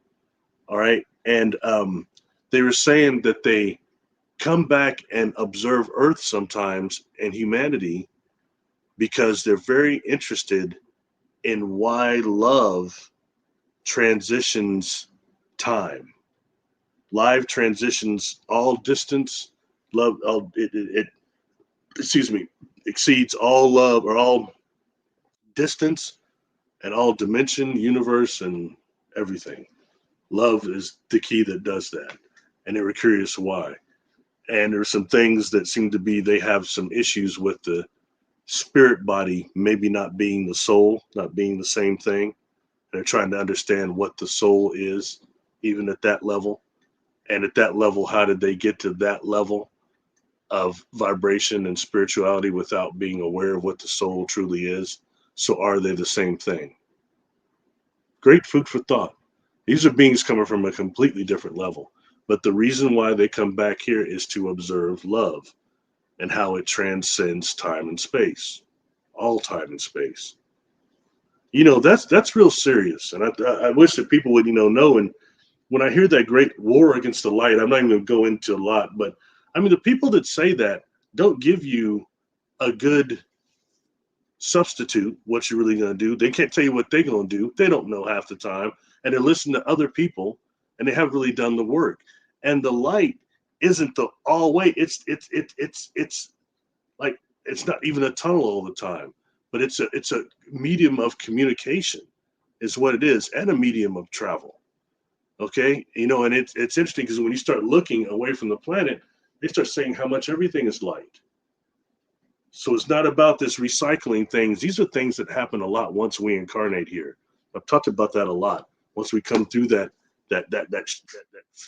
electrical shock, I think that aids us. It has the orgone part of our soul has an interaction. Electricity and orgone does have an antagonistic relationship. So they shock our soul with that, and it aids in our life memory. And then you incarnate, and they're on you immediately as you come through the womb. And I've had a client that they were waiting on them to come through the womb. These agencies were waiting. They knew they was coming. So they're like pre-tagged. And they already tried to work with their parents and get their parents together so that, they would create something like that. A lot of manipulation going on. It's really too bad. Not all of us have been through it, but it does exist. That's why I wouldn't allow for an individual trying to make it like I'm against SSP. That's BS. You don't even know the work I do. I've worked with some of those people that aren't in the limelight. Okay, they're not on social media. They're not known like that, and they don't even know what SSP is or stuff like that, or these programs. I've worked with some people like that. Okay, that's why it's important. And it's not for me to discredit anybody's experiences, but I do try to understand and know who's on the playing field, who are the players. I think that's real important.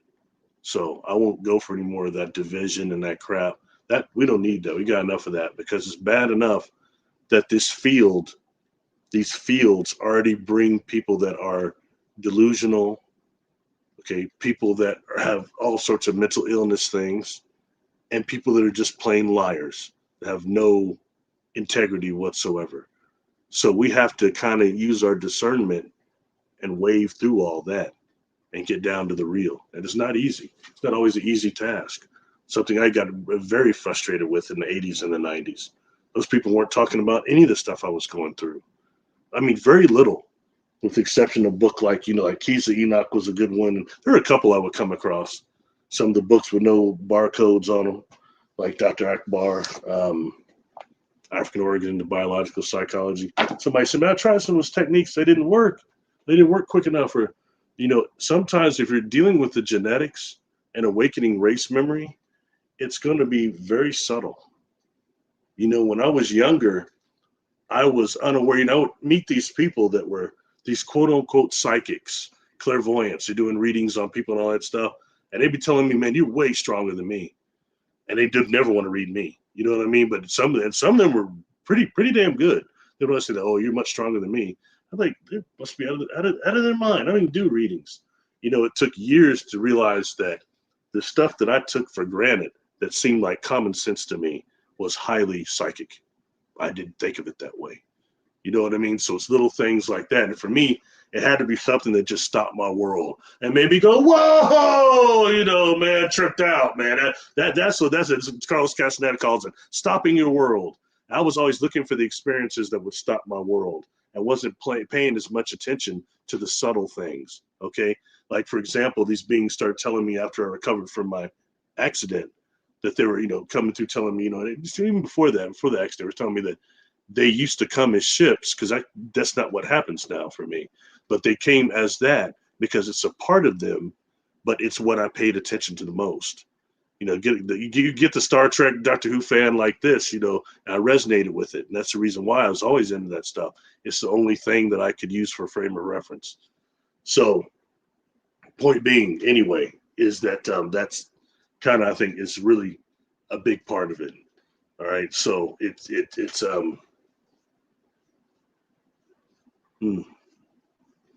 how can I say? It's just a part of it. You know what I mean? Part of the realization. Anyway, sorry, I got a little bit off of what I was talking about there and tripped out.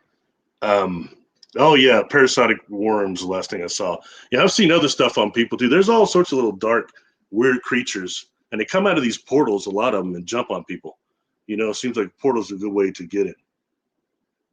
Okay, Allison, Barry, have you seen the video from Panama where the guy found a meteor and started growing a fungus that is alive? hey, Allison, so check this out. Please go to the playlist of this channel, or you can go to Jessica's, the Cryptid Huntress channel. And just a few days ago, we did like a 2 or 3 hour show about that. She remote viewed it. Okay, she kind of thinks that there's a reality factor to it and kind of thinks it's real. I do not. I think it's a production of some type. Okay, which is cool. There's room for everybody to have their own ideas. But ultimately, they said that the gentleman, was Ken or whatever his name is, said they sent all these specimens to all these different scientists. So I want to see what the future leads. If that's true, and if this isn't some sort of a hoax that just happens to seem like the thing, body snatchers. You remember Creep Show, the second or third one, Jody Farrell, whatever his name was. But really, that was Stephen King, and the meteor fell, and he looked at it, and he touched it, and meteor shit, like that. But then everything turns into green, like a crinoid. There's an episode of Doctor Who called The Seeds of Doom that deals with that also, and these are pods that they found in Antarctica that actually grows, and the crinoid was supposed to be a vicious carnivore type of plant that was an invasion plant, but everywhere it went with its planets where it got established. Excuse me, sorry. planets where the crinoid got established, the vegetation ate the animals. So they were trying to, when those got loose on Earth. Anyway, the same kind of deal with that, all right? So I think that it was based in very real concepts and real technical things, but I think it was also a great production by some people. And there were some makeup artists that kind of attacked it and debunked it and were saying these chemicals you can use that actually will make a thing do that and grow like that. And Allison is kind of similar to the lady that I no longer associate with, Miss Cleavage. Anyway, but you know what I'm talking about. But you know, she used to follow that individual Rudolph, the tall white alien or whatever. And that dude is, you know, I could never understand it. The vibration of that individual is so low. But he was saying, everybody's sending me this stuff. Oh, Rudolph has black goo.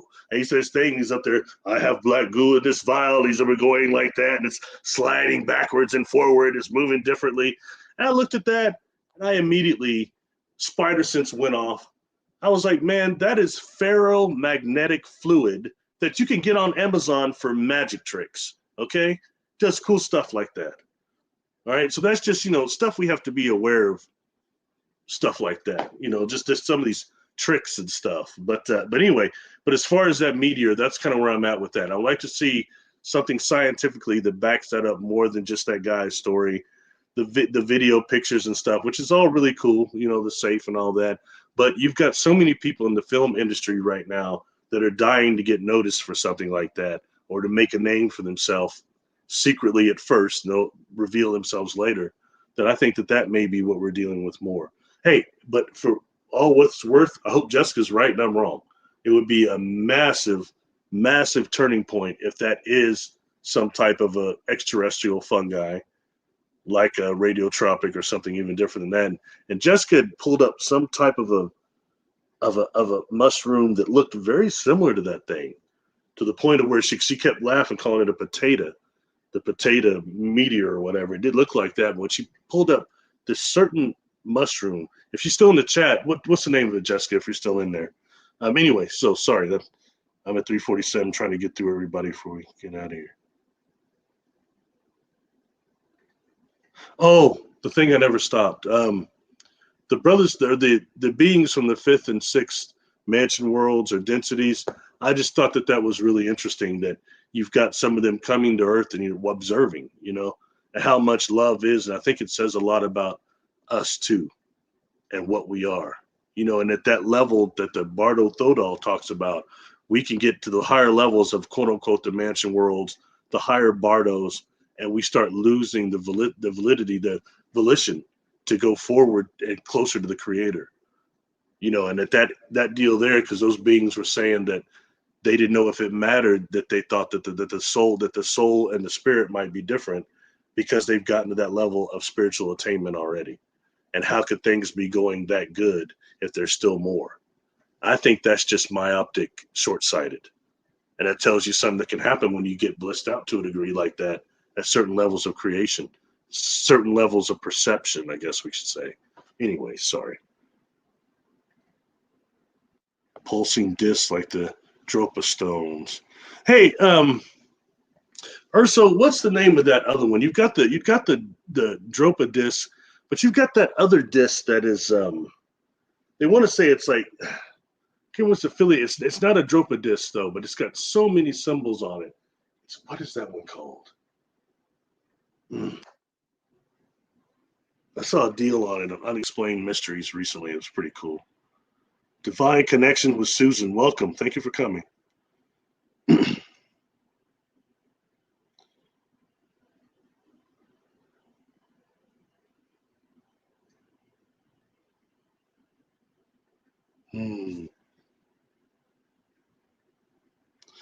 Candy Wolf, 349. Barry, do you know a good channel for us to find more info of this on? Which one, Candy? I'll look down later. I'm sorry, which one you're talking about. I jump around to so many different subjects that it gets weird. If you meant something like the stony coral disease or the coral bleaching, Nova's a good one. I always have enjoyed Nova, and yeah, I think they might even be on YouTube with it, maybe. So they've done several things on the coral. Fifth Light from Florida. Thank you, thank you. Much love to you too. You know, that stony coral disease started off in Florida somewhere. First time they found it in like 2014. Makes you wonder, like, you know, it almost seems like bacterial. It seems like that's something that was grown and introduced to the environment. You know, I don't trust these people. The whisper.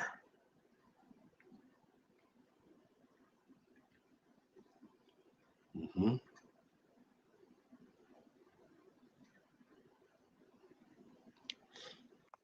Here you see oh, there. Sorry, I'm back with her now. Data. There's Jessica. What's up, Jessica? No, thanks for putting that up there. Yeah, yeah, yeah. She does have smart people on her shows. Her audience is not like anybody else's audience. I work with several people now. You know, everybody has a different audience, but hers is, I think, the coolest because they're people that are kind of from the cryptid community, kind of from the Bigfoot, kind of from the UFO, but they're not judgmental. They're not mad when people cross over a little bit. I don't see people on there like. Thank God they don't really get mad because Lord knows sometimes her and I be talking. I go down some rabbit hole she's not even talking about. I'd have got us off topic and we could get back to it, but nobody normally throws little carrots at me or nothing or onions at me. So I know she's got a good audience. Acoustic scat. Oh, somebody said something that was heavy. What was that? Oh, hold on, I'll find it. Oh no. Uh M33 acoustic scalpel sounds like acoustic cymatic construction of crop circles. Interesting viewpoint. Yeah. Acoustic scalpel though is more similar to like when you look at like the cattle mutilations. You know how there's no like cartilage or anything or burnage of anything, and like no blood and things. That's something that they found actually is capable with the new acoustic scalpels, and it's the way Jessica was describing that. It sounded like it'd be acoustic and also laser scalpel also. And when I say that, she was describing a like a turning vortex type of thing. And that can also deal with what is circulating light beams. Okay, and circulating light beams can be used for time travel, also as well as a crop circle formation, possibly also. And just to kind of make a scientific reference of that, I mentioned this brother before. I'm starting to see him pop up on Ancient Aliens and other things now. It's cool. I've been talking about him a long time. Dr. Ron Mallett. And about 10 years ago by now, he designed a type of a time machine at the University of Connecticut. Sorry, time device, which actually is lasers bending circulating light beams, which is a type of time travel away, time science, a way of bending the space-time continuum, all right, with these lasers. So check him out and check out his device. But when dealing with high energy plasma, and that the fact the crop circles deal with something that's called the electron avalanche, which means they've been exposed to a high level of high microwaves, okay, that actually starts that as well. And this electron avalanche makes the seeds more resilient and the genes more resilient than before, to where the seeds, the offspring seeds, produce like double what the others did. So I think that's in a way the crop circles are being told, along with the message Jessica got about them. That's one she got kind of emotional about, was the crop circle remote viewing those. But you know that we have actually trying to help us with perhaps food shortage, something that's simplistic, as well as other free energy devices. Then you've got these people going in there making fake crop circles, or negative entities, negative energies making these fake crop circles that people that go into them said it make them feel sick to be in one of those, and it feels different than one of the positive crop circles. Very interesting when we start getting into that, and to all the work of Dr. Levingood, or Lefty as he was called, I guess. I think he did some of the best scientific experiments on crop circles.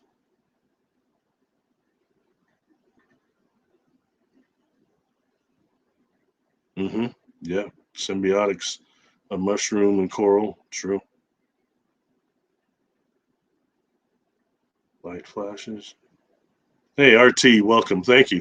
I try. I try, man. I'm gonna try. I do this especially for my Patreon people too. I don't know what the hell I'm doing. You saw the pictures, how difficult that was, but the fact we got through it and hopefully didn't lose everybody is a miracle. But thank you. I will try to do a few more. I suffer from ideas that no one will come to. So.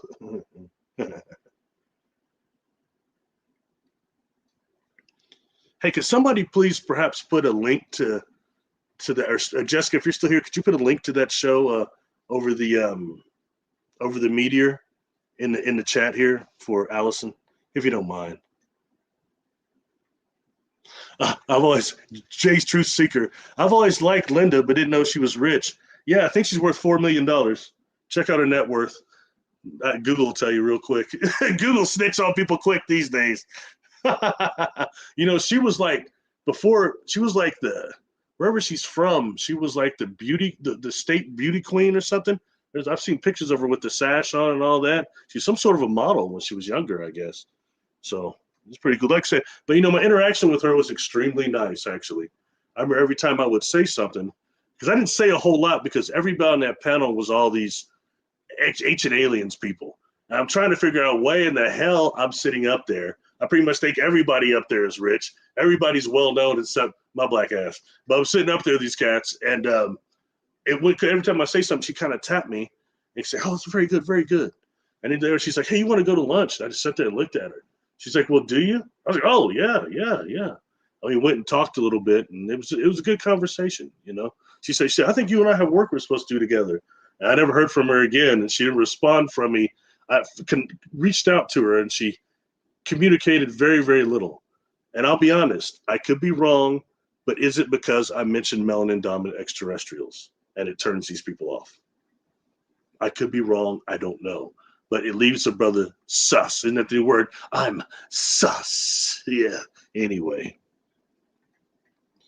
And man, like I said, I don't care. I mentioned the last lab I did that you don't have to be popular or liked to be successful. That's simple. And I kind of fall in that category. So.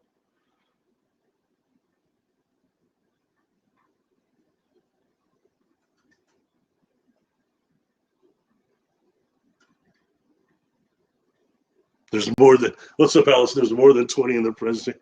About 35 people were there. You know that's really, really cool. It's really, really cool. I had just come from having another near-death experience, and so I was kind of still, processing that in some ways. And it was so cool. It's a very interactive audience. And when Daniel Brinkley came in afterwards, he said something. He's looking at me. He goes, "Hey, they're going to try to kill you again, just like they did me." I said, "Actually, I just came from that." He goes, "I'll probably give it another shot too." I was like, "Great, man." That was not, what I was wanting to hear. I died on the operating table when I was 7 years old. Cosmic Joe. Do you remember? What'd you see? What happened? I believe you.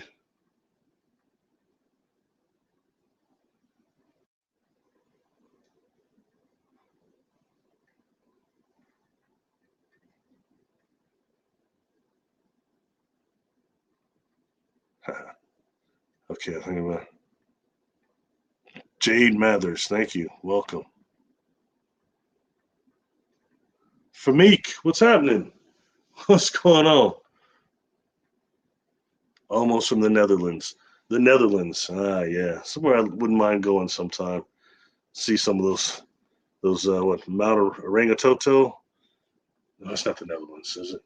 No, that's New Zealand. Sorry.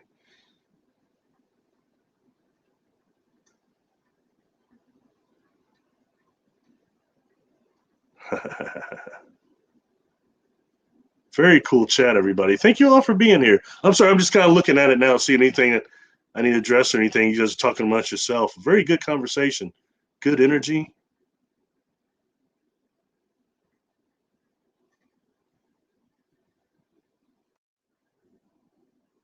Sodium, magnesium, potassium are also found in seawater. Addition to uranium, sulfate, and chloride. You mentioned everything but this thing. And I mean, it's a word that sounds extremely like uranium. It sounds like uranium and plutonium, and it's Oh gosh, I'll tell you what, I did a video on my channel, and I think in the playlist of it, it's called it might be the NASA Tether incident. It's on that one. But either way, I keep wanting to say it's not uranium. God, what is that word? And it's not as radioactive as uranium, but it sounds quite similar, and it's found in the. Anyway, I'm sorry, I'm not gonna. I'll go nuts thinking about it. William Murphy, thank you for checking it out. K. Wright Carr 403. Do you conduct sessions face to face only? No, yeah, but it can be through Zoom though. I do it through Zoom. You know, it's interesting. I used to only do face to face sessions, and then Alexis Brooks, somehow she figured out that I did Earthbound Spirit Release, and I never went public about that. And she got me to do a workshop, and it was just really just a seminar more. But after that, a lot of people wanted me to do one with them, and they asked if I'd do it remotely. And I was like, man, I don't think it would work, you know. And then I had other hypnotists tell me, man, you should try it. Hypnosis works really good through Zoom or through the medium here. So I got somebody who was somebody I worked with in my town, and I mean, I can put them into trance pretty easy, no problem. But they're one of the people that would be more resistant. So if it wasn't going to work on the Zoom, it wouldn't work with them. Okay, and we did the session. They went under quicker, almost as quicker than when I was in person. And every time I was like, "Well, I can believe it." So the sessions always go really well just by Zoom alone. So you can reach me at barrylittleton13@gmail.com. Send me an email and we can set up a session. And yeah, there's something that shocked me, but it is what it is. You know, I couldn't make the rules for how it works, but it does. So I'd be happy to work with you, K. Wright Carr. Send me an email. Scared to let someone have complete control. At my raw. What's up? What's up, Tamara? You know, I understand. And let me say that's one of the reasons I became a hypnotist. It was because one, I was missing all this time from 4 different experiences, from adult onset experiences. And it was like about 19, almost 20 hours of time. All right. And what I could remember for a long time, I went through, well, I'm not like Travis Walton or Barney Hill. I remember everything. I could remember because it was a physical experience, and I remember, but the truth is the missing time. Each time was 4.5 hours of time. And what I could remember was a fragment. And I was and then I learned hypnosis, become a hypnotist. I could put other people under. I do instant inductions. I also do rapid inductions. Okay, it takes not long at all. And people go, it's easy. But I couldn't do it to myself. You know why? Because I'm a control freak. I'm a paranoid brother, and I can't relax, and I couldn't just let go. I couldn't let go. I felt like I was going to be in a loss of control to have somebody else. But when I actually found somebody I built a rapport with, I started doing my regressions with them. But this is what I found out immediately, as a lot of my clients have said to me, is that when you go through it and you go when you actually go into trance, you tap in, you actually type into your subconscious and your superconscious, and it's really, you have more control than you ever have. It's a trip. I mean, major, like triple what you normally have, to a point to where it's when you emerge. I've had people look and they go, how come we're not like that all the time? You know what I mean? Or for example, I was so lucid, and although the body, they may be on the recording up there like this, or like this, almost what you call a flopper. I got to watch for that. It means somebody fall out your chair. Not good, but I got a way to stop that. But I mean, when you got somebody like that, and then they bring them back later, although the mind is relaxed like that, or the physical body's relaxed like that, the mind is on point. And the truth is, there's stages. You can do hypnosis without relaxation, okay? But I found that those types of inductions are not really therapeutic, in my personal opinion. So anyway, but I understand what you're saying about the control thing. But I would say, trust yourself, go with the process, get somebody you have a rapport with, That way you'll be comfortable with them taking you through the process and realize, like, for a lot of times you're telling yourself your own story, because the superconscious especially records everything. As immortal souls, it records everything you have ever experienced as an immortal soul, not just this lifetime. So once you tap into that, you have more control than ever. And once you tap into that, you find out also that a lot of the crap we hear in these circles and medias is not true. That our superconscious are, I've heard it called other things. Oh, divine, over self, higher self, all these different, this book here calls it the thought adjuster. The thought adjuster. Anyway, point being though, that thing is omnipotent and omnipresent, and it can't just be controlled by nothing. Okay, there's got to be some type of consensus. Excuse me.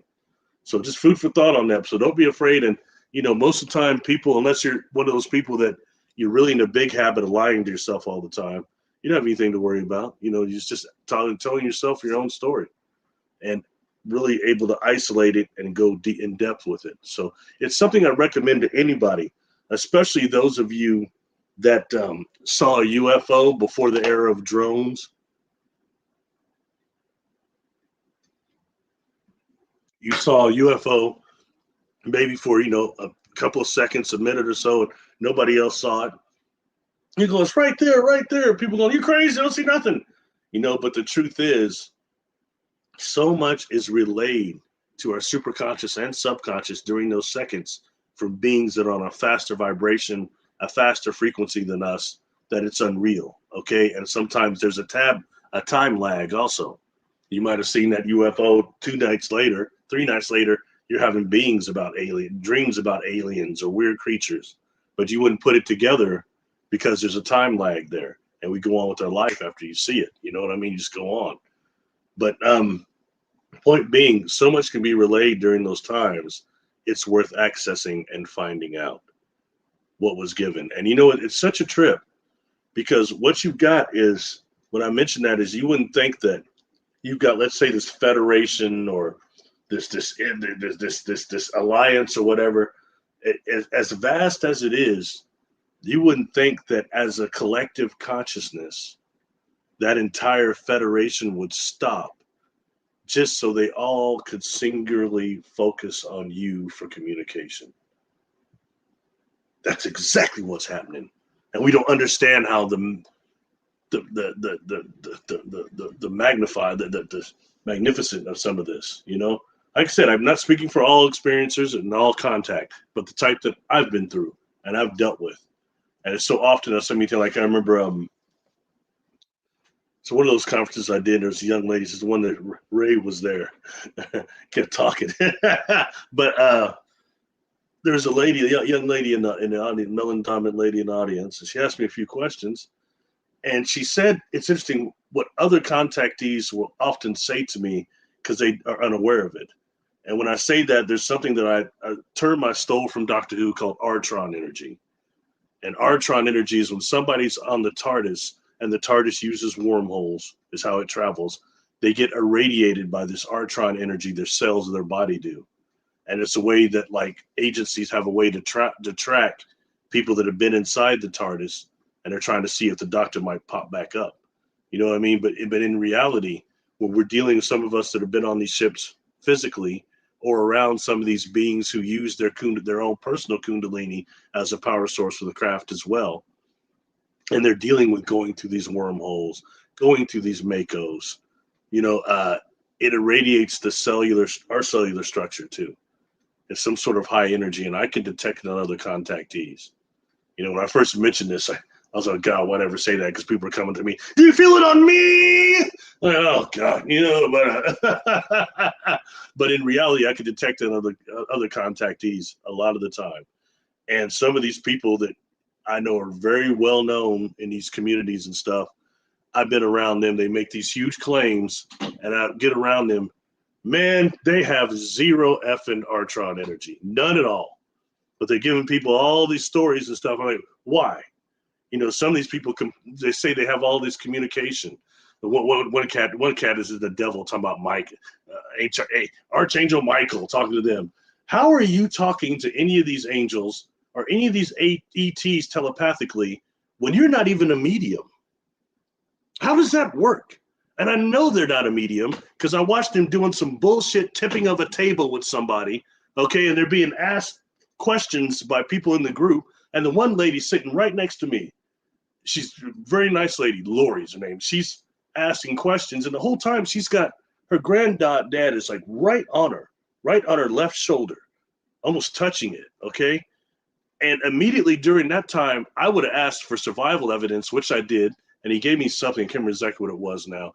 But I didn't say anything because I wasn't the one during the tipping, which is nothing but a gimmick. I was sitting in the room with the other people, and I figured, well, this individual's doing this tipping. I'm sure they'll announce that homeboy's here and they'll answer the question. Because dude was there because there was something he wanted relayed to her. Okay. So I figured this individual would address that. You know what? They never said shit. Excuse my language. They never said anything because they couldn't see. They couldn't perceive the individual. They're not a medium. We all have psychic abilities. Every medium is a psychic, but every psychic is not a medium. They're different gifts, straight up. So that's when I knew this cat is faking. You know what I mean? Well, at least they're certainly not a medium, but that's all right. ETs are talking to them all the time.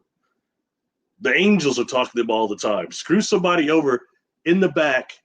Many people make bad karma, but that's all right. The angels are talking to you. What angels are those? You're calling in ships. Who's in those ships? Why are some of them red? Just be careful where you get your information, folks, okay? That's all I'm saying. Use your discernment. Look, I'm not a great cat. I'm definitely no angel. I'm no guru. I'm no teacher. I'm no therapist. I'm none of those things. What I am is a contactee, and just be careful because I'm not stupid, though. But otherwise than that, and I'll say I'm a man of knowledge. I've already presented that. But that ain't nothing, man. That's no ego. It's not going to make me famous. It's not going to make me rich.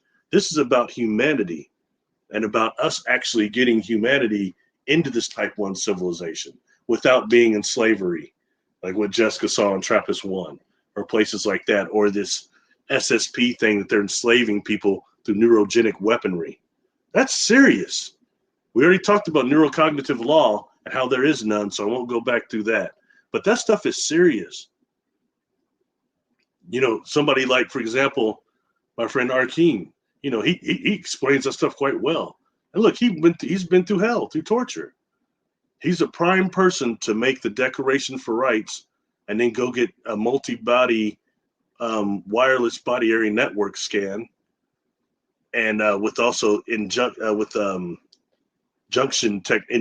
technology also, and get that, and then they can start tracing those frequencies and where they origin from. These semiconductors that they're putting in people, these biosensors that they're putting in people, these devices and all that. When you start even just looking at the new implants that are transparent, like the ones in Australia right now, those really expensive ones, like $1 million one of these implants, check that stuff out. It's very interesting how it's starting to mimic things like Dr. Lear talked about. But people like Arkeen, he deserves, because all this is going to end up in court. The people like that are being tortured. And if you're somebody in one of those programs, they're still doing that. You're still going to have memories evolving and memories surfacing all the time because there's no law on that. They're tearing these people up. Anyway, sorry, there's neither here nor there. Like I said, but I think it's stuff that needs to be addressed seriously. And I like seeing people in Congress talking about that. That's coming up. Targeted individual stuff is coming up in Congress just as much as that UFO stuff is right now. And I know everybody says, oh, it's just they're just giving people bid tats, little bits. That's all right. At least it's something. That last one that has the ship that grabs the pieces of debris, that's a good example. I don't think that was definitely back engineered humans. I'm not even sure if it was, hold on, well, maybe we could finally get one book right. If it was even, I don't have it. Crypto-terrestrials is what I was going to show. Oh, there it is. Crypto-terrestrials. I don't know if even, it might not even be that. They could be from another dimension, another Earth, any of these things, This here again, this gentleman here, I hear so many people talking about Max Spears. That's cool, you know, but nobody talks about Mac Toonies. He died not very good way either. And with this book here, right after he put out this book, he died not long after. That's a good book, and it makes some some actually deal that he started the. You can Google it, the crypto terrestrial hypothesis. Check it out. Anyway, sorry, I'm leaving that now. Thanks, Jessica. What a cool audience, man. Sorry, y'all. I didn't keep up on this like I was trying.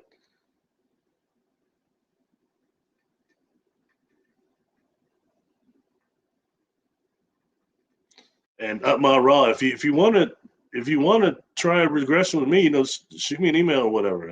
I'll try it with you, you know. And sometimes it's a matter of just being comfortable with the hypnotist. And I know that some people now that, you know, might not be as good a hypnotist as they claim. You know what I mean? I've seen a lot of that, or people that have attachments doing energy work and giving more attachments. So I understand, but those things I try to move away.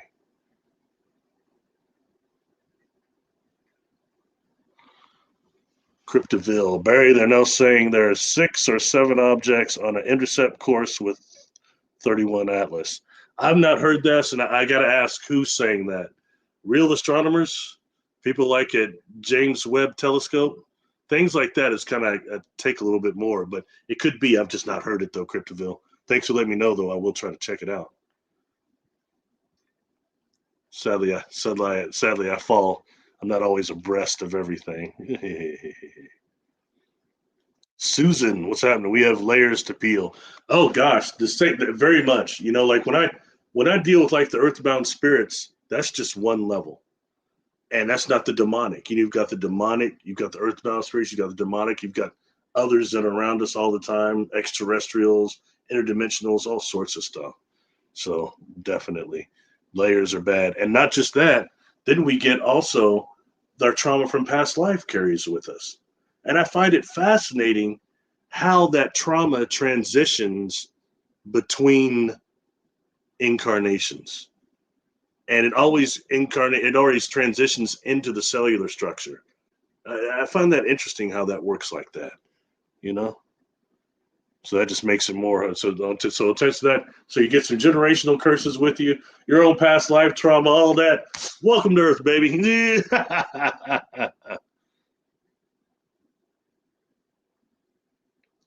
A creature in Costa Rica. I don't know. I haven't seen that one, I don't think. Sounds interesting. Cross-eyed people aren't quite right. Growing tentacles from the fingertips. Divine connections with Susan. Miss Cleavage. Haven't followed her since New Orleans. You know, I won't say much about that. It just, you know, that individual was a friend, I thought. And I tried to help them as much as I could. And there was never even a fallout between us. But the bottom line is they turned on me for talking about the light. They're against the light. I don't care what other stuff they say, a bunch of stuff that never comes forward, never happens. Okay. Some contact experiences. Ask your pendulum. Is this person really having that? Have they really encountered that? Ask your pendulums. Simple yes or no answer. See what you get on all that stuff. Ask if that individual has interacted with grays. See what you get there. But ask about all the other stuff. They could easily be revealed in that way, but I won't go into that. But I don't blame you for not, and I'll just say that individual's against the light. That's what that comes down to. It's better to be not communicating with someone and say, like, I'm Cabal with David Wilcox. I don't even know that cat. Not a big fan of his work. That's all right. Me and him are Dark Cabal together. Okay, well, whatever. There should be a big paper trail of that. Anyway, just it's interesting. I enjoy you saying that. So thank you for putting that in there. Oh, Botanical Bro, 888. Yeah, that's funny. My sister always wondered. Well, you see, well, right now I'm gonna tell you what it is. Botanical. Look, I did about. They've all disappeared, of course, but I did probably 15 shows with that individual, okay? And what it is that makes their rating high. Because you've got all these cats waiting to see, hoping that something slips, they see some areola or something like that goes down. That makes those count go real high because nothing they say ever happens. None of their predictions happen. And all they do is promote fear on everything. Not that there's not that down here, not those problems, but man, constant promotion of that. No promotion of anything positive at all. And anyone who wants to go to war with warlocks and waste time talking and doing videos about warlocks that you're arguing with, but whatever, you know, what do I know? Anyway. As I said, maybe my ratings will go up if I put on a jock strap and start jumping around in here. Oh gosh. Yeah. All right, folks, we'll start wrapping this up now a little bit. It's been a great deal.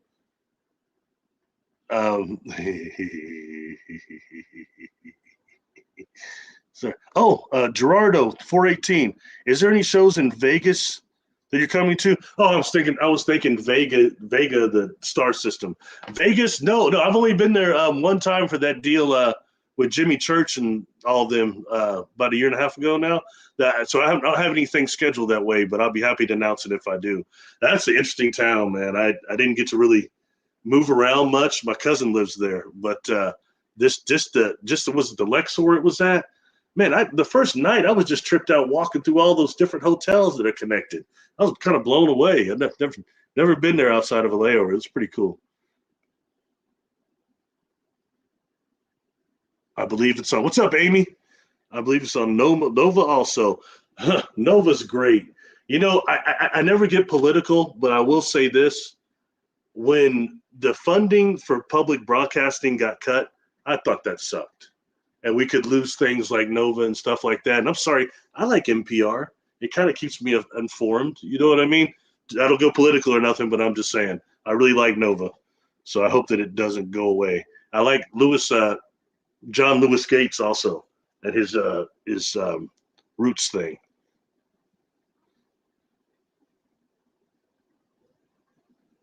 J Truth Seeker. You know, I've got a symbol. I'll probably post it on Facebook or something. It's a symbol I've seen that I want to know what it is. It almost looks like it's Native American or bird tribe related. I don't know, but I've seen it and it resonates for some reason. So maybe I'll post it on Facebook. Just ask if anybody knows what it is.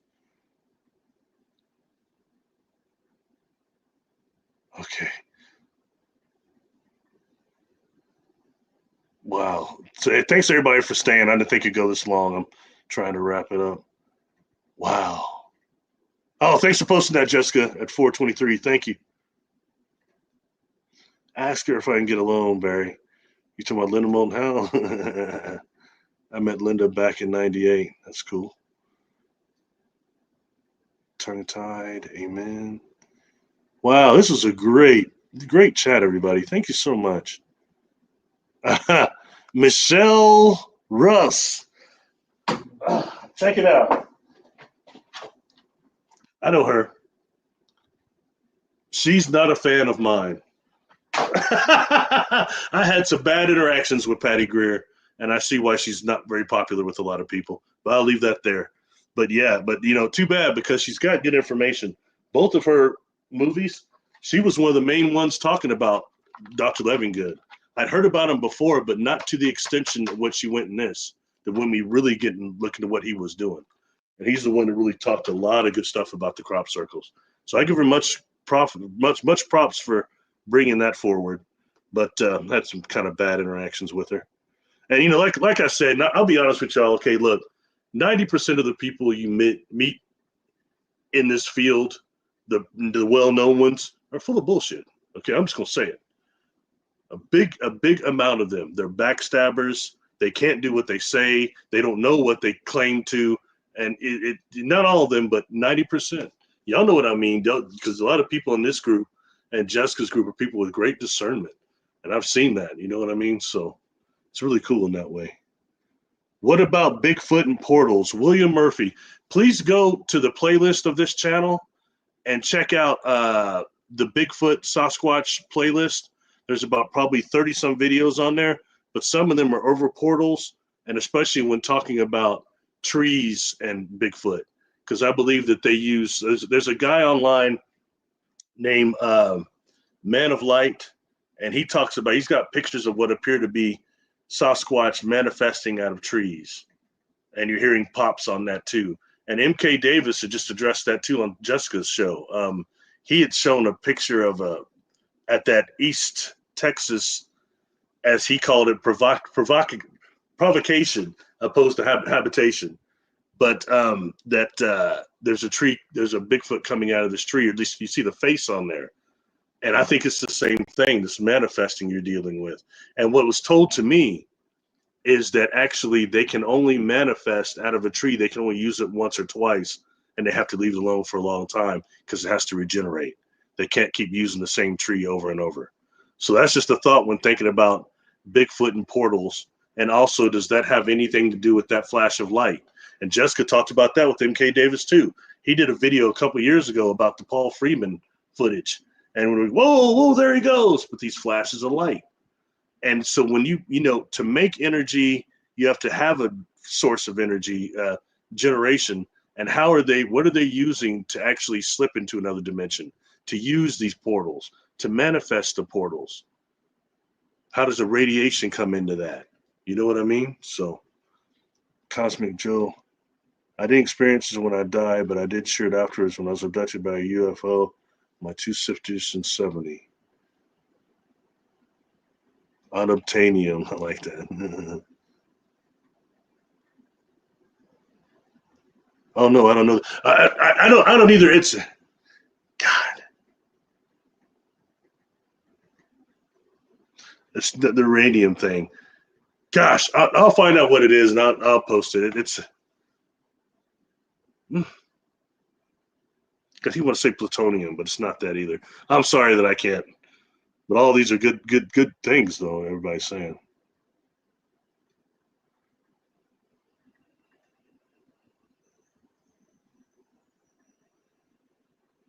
Hey, hello, TETS. Greetings from Ireland. Thank you. Iridium, no, but iridium is mostly only found in meteorites. Actually, I think the natural iridium on Earth is like, is there any?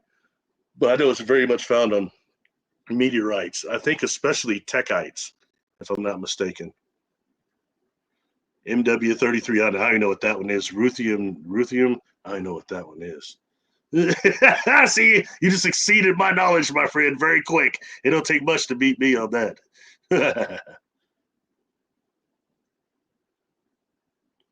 People seeing a lot of UFOs. I love Doctor Who shows. Right on. Who was your favorite Doctor, TETS? Mine was Tom Baker. Let's see. In fact, that classic Doctor Who channel on YouTube, they just uploaded yesterday The Brains of Morbius from 1975. That was one of Tom Baker's earlier episodes, and it's a really good one. It's the one where he comes up against Morbius, the old Time Lord of a high ranking. And, you know, at the end of that, without spoiling anything, they do this, it's a mind bending contest where they put their minds together and try to overwhelm each other. And they start seeing previous regenerations. And Morbius starts basically kicking the doctor's ass and saying, how long have you lived? And you start seeing these people that are flashing before William Hartnell, like several of them. And he's back to your beginning. And that shows kind of maybe he existed long before William Hartnell, which is what they're kind of getting into now. I haven't been into the new ones as much. I kind of fell off after David Tennant. I saw a couple of Matt Tennants. Haven't seen any of the Capalis. Haven't checked out the lady doctor much, except for the one where she had the black lady doctor. Saw that one. But I just haven't seen many of the new ones. But, you know, for me, some things they're getting away from in the new ones. Like, they're only supposed to be able to regenerate 12 times. Sometime between the 12th and final regeneration, he's supposed to turn into the Valyard, who's this cricket cat. but that hasn't happened. He's gone way beyond that now. So just find that, it's cool though. Gives me something to discover. I haven't seen many of the new Star Treks either. I'm still kind of Star Trek golden age.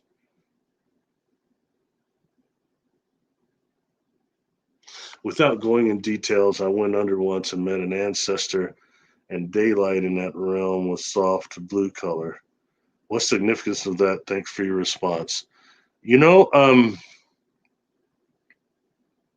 Interesting. I don't know about the blue color of the realm. First, I thought she meant the ancestor was actually blue. What I would do is mainly, what did they tell you? Okay, even not just what you saw in surroundings, but what were they actually communicating and telling you? And in that way, maybe try to, take some deep breath, still your mind in terms of kind of stop talking to yourself and just focusing on that and what was discussed there. And maybe take some journal notes and see, and then start, just go from there. Because for some reason or another, most likely just because it's an ancestor, it was some type of a guide too. So it was most likely a guidance system, a guidance session. And see if you can just access that information. I'm sure it's right there.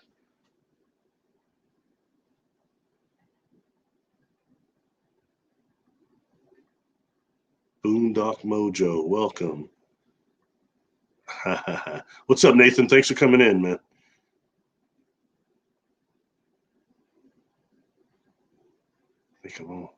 Dr. Combs. You can't dog whistle. UAP data collected. Craft man by like 2 pilots ain't dogs. I got an unknown tumor removed from my neck a year ago. I've been looking a lot into what is the ablation of tumors through different frequencies. I think that's very interesting how we're probably eventually going to go to even more of that. Things that don't have, things like the chemo and the radiation of that. I think that's interesting when we get even further into that. And also, there's a book called The Body Electric. And The Body Electric, the individuals, they talk a lot about having to possibly, ablate tumors and actually vibrating them with other different types of forms, different ultrasonics and other things like that. It's very interesting. Electrics too. And it's very interesting. Body Electrics, a good book, good read. If you haven't Google searched wireless body area network, yeah, definitely.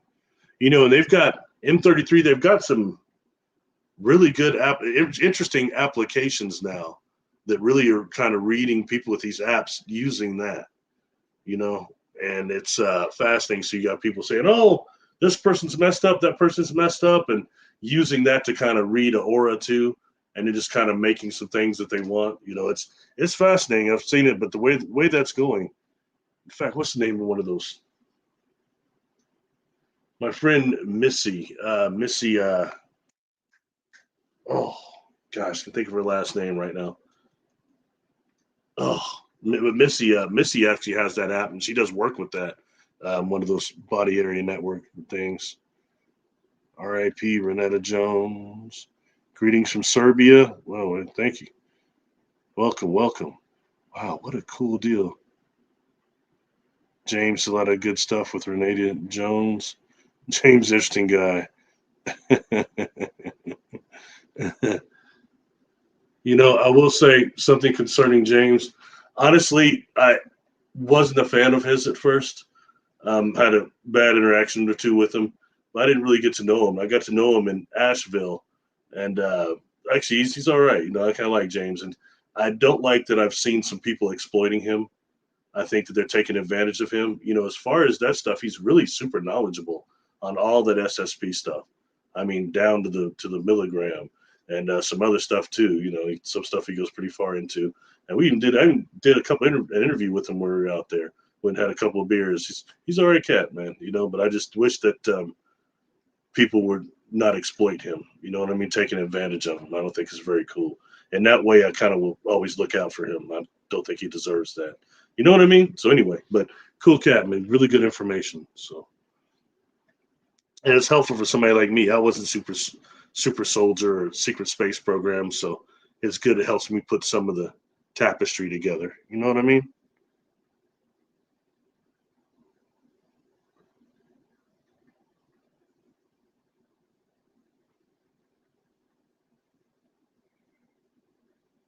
I hear you, Barry. Shoot, I have ETs talk to me during energy work. They're the guides and my clients. Yeah. Yep. They're all around. You know, some spirit, sometimes a lot of my sessions, I have an angelic team that will come most of the time. And they're there a lot of times before I even get it started. You know what I mean? Which I'm always very grateful for. And it's gotten to a point where sometimes I can't tell the difference between some of those that are angelic and light beings because they're going for the same thing, dealing with this only term I have for it is Christ consciousness, Christ energy. And I'm not religion, but that's the term that was given. And it's what I've always dealt with these beings. And, you know, it's interesting. When they started telling me that, I was like, oh, because I mean, who are you? Why I start getting that name? I was, oh, Lord, because it sounds religious related. They started hitting me up telepathically. Hey, this is beyond any religion or any human institution or any person. This is a vibration, an energy of the prime creator that you all can access. That came through very clear. And look, in all my experiences, I've not been implanted. I've not been, you know, sexually abused, none of that type of stuff. You know, I've not been enslaved. So I got to agree. I have to agree with what they're saying. You know, especially like I said, when you're the president of a non-human, I'd be asking, who are you? What do you want? Where are you from? Sorry. There we go in that. Okay. Sorry. God, my friend Missy, I need to find out her last name. I met her in Nashville too. In fact, her and James and I were all in that deal, James Frink. Hold on, I'll get her name here. She's super cool though.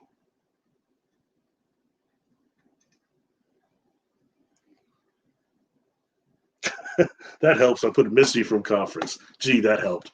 Anyway, sorry, but you know, she had these really cool, like 2 or 3, maybe 4 different infrared binoculars. She had at least 3 pairs. And one of them I put on, and we're out in that field out in Nashville out there. And this was like 2 weeks before that place flooded out. And, you know, people were watching this pretty active sky, but I saw something come out of the ground and shoot up. I mean, it was really, I mean, like the way you would see a rocket go up, it looked like that with these infrared. It was a trip. And it was up there, it was hovering around and boom. I mean, there's a lot of activity out there in Nashville. Sasquatch activity out there too. I do believe James went out with everybody and took him out. I can only do so much walking in that tall, wet grass, but everybody went out and was doing telepathic exercises with the Sasquatch and Era, and they got some response. Oh, thanks, MT33. Hey, what's up, Nathan?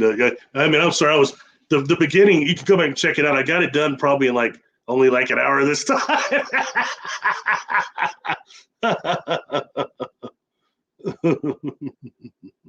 The dark can't consume the light, but the light can compel the dark.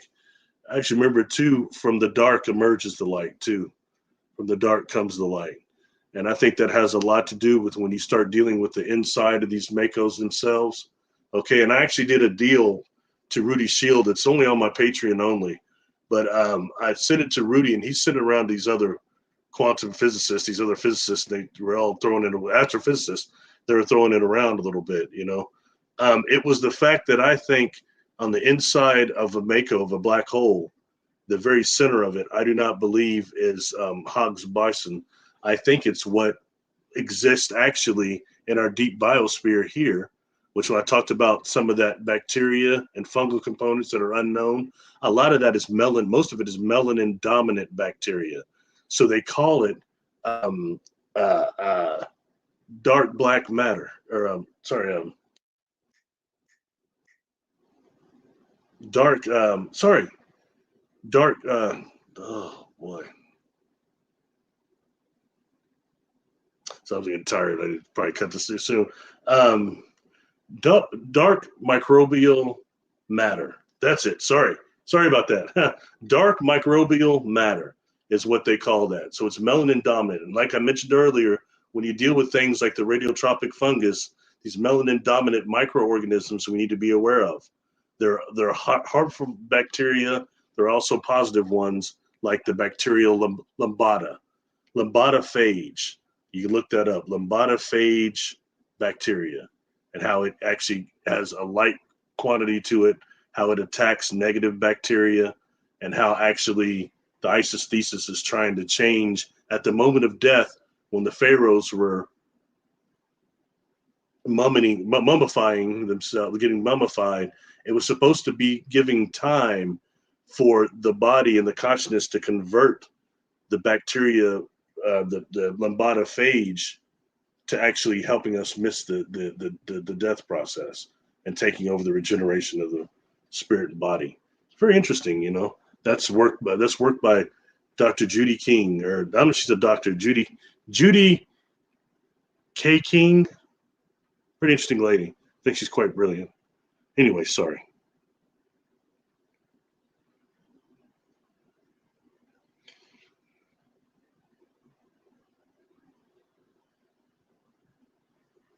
Interesting. Tennessee, Kentucky Bigfoot. I do know from a reading where an algae is here in East Tennessee. I need to get it remote viewed. I call it the Fountain of Youth underground. People live there. Well, that sounds interesting. That sounds really interesting. I never heard anything like that.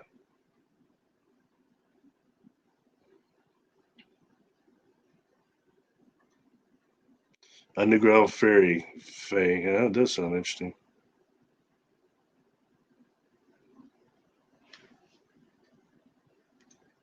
What is this, Jessica? Breaking news. Ken Panama on has released the Panama meteorite alien into the wild. Oh, it's a joke. I got you. I thought maybe something about some scientists. I was like, oh, something come up, something happened.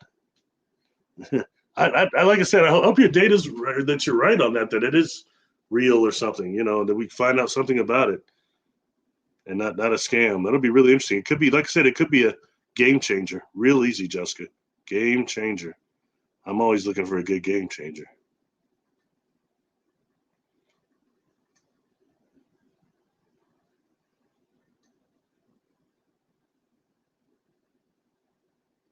Wow. Okay, I'm about caught up here. I'm gonna end it when I get caught up. I'm about 30 minutes away. I'm just kidding. Yeah, Jessica's saying they took down her MK Day or MK Davis interview. That's a shame. That was a good interview, and I know he's got some people after him that don't like him, specifically about the Bluff massacre thing. And you know, I don't even think MK was the first person to start that. I'm pretty sure it was Bobby Short. I do believe is the one that was really focusing on that and got MK onto it. And MK went and talked to Patterson's wife. And something he was saying in Jessica's show, he was saying, you know, this deal, the massacre deal, Patty and all that, he's saying that he kept saying it's a matter of fact. It's not just rumor or anything. He said it was a matter of fact. He was basing that, especially when he kept mentioning Patterson's wife. Found that interesting. So anyway, the arc vibrating signals, HUP, portal through the tree action. Yeah, Hobbits on the road. I've not seen many of those movies, but I don't doubt it. Glowing algae. Yeah, I like the glowing algae. Isn't that cool?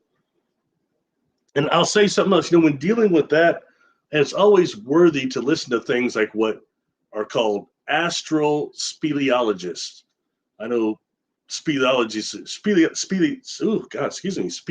is starting to get talked about more now because it's not just spelunking.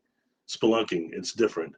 But when dealing with what they're looking at, like things on Europa and places like that, the caves there, and they're trying to see how many quote unquote extremophiles might exist there. And it's interesting when looking the extremophiles on Earth, you've got those ones like the Yeti crab and those different things that are in the vents of like the Mariana Trench and these different thermal vents. You've got those creatures there. And the Yeti crab, I've talked about it before. It's really kind of interesting looking, but it uses the hair on it to actually get the bacteria and different microorganisms that are coming out of the vent, the heated vent. Okay, so I'm very interested, but when dealing with extremophiles like that, can you imagine what we might have on somewhere like Europa or somewhere like what's it not make Titan, other places like that? But when looking at those caves and things, what if you have extremophiles that are based on maybe silicon or based on phosphorus, based on something totally different than what we have here on Earth? That's,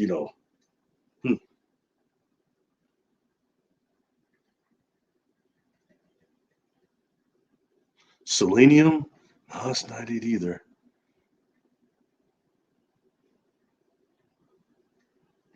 God, what the hell is it? Oh, that's going to drive me crazy.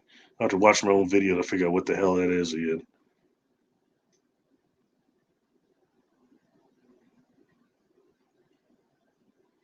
Would you like a jelly bait? Tom Baker's also my favorite actor.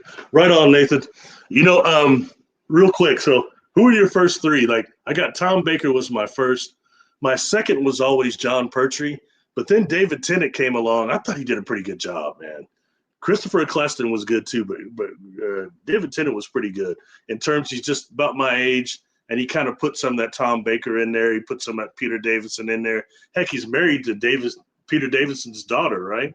So I thought he did a really good job as the Doctor. He'd probably be my second, making John Pertwee my third. There's a couple of them I wasn't a fan of, but we won't go into that. But those would be my three favorite Doctors, I would say. But Baker more than any. It's a shame because I was watching it Comic-Con talk between Jeanette Fielding, Matthew Waterhouse, old Adric, and Nyssa, Sarah Sutton, right?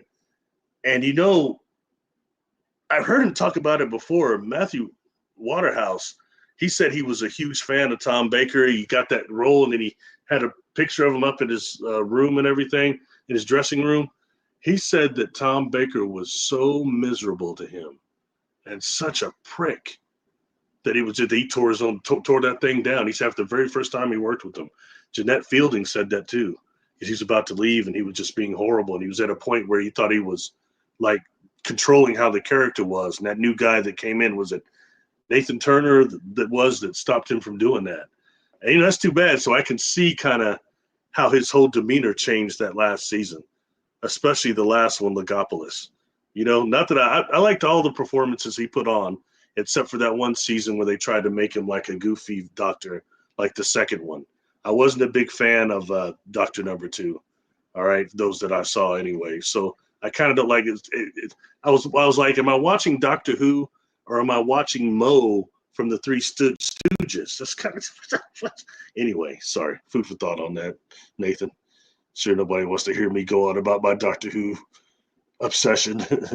Peter Cushing, you like that movie? Really? Can't say I was a fan of that movie. A little cheesy, but that's cool though. Eccleston was cool. Yeah, Eccleston was pretty good, I thought. He was a different Doctor. It's too bad he wasn't the one that John Hurt was in. It would have been nice to see him in that with them also. So, stop watching Star Trek after Discovery. I only saw the JJ moved after that. Okay, me too. I'm kind of about there too. Not that they're not good, Lower Decks and all that. I just haven't really got a chance. I'll tell you one that I did like, Victor. Star Trek Continues by that guy Vic Mignon, whatever. But he's I thought that was pretty well done, and I enjoyed it. They have people like Lou Ferrigno on there, Aaron Gray from Buck Rogers. Some other people. I was a Buck Rogers fan. When I met him a few years ago, that was really fun. He's an old man now, but met him and the little Tweaky before he died at the Comic-Con. Nobody was even standing there. He's just talking me to death. He's looking at me going, what I really like? He said, your name's Barry, right? I said, yeah. He said, well, the best dishes I ever had were, my friend took me to they have like a little Chinatown in Houston. And he said, I got, it was a chicken feet. It's a chicken foot.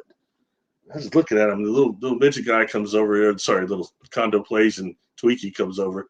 He's like, what are you talking about, Gil? He's looking at him, Barry, whatever the guy's name, Felix, I think his name. Don't you guys judge me.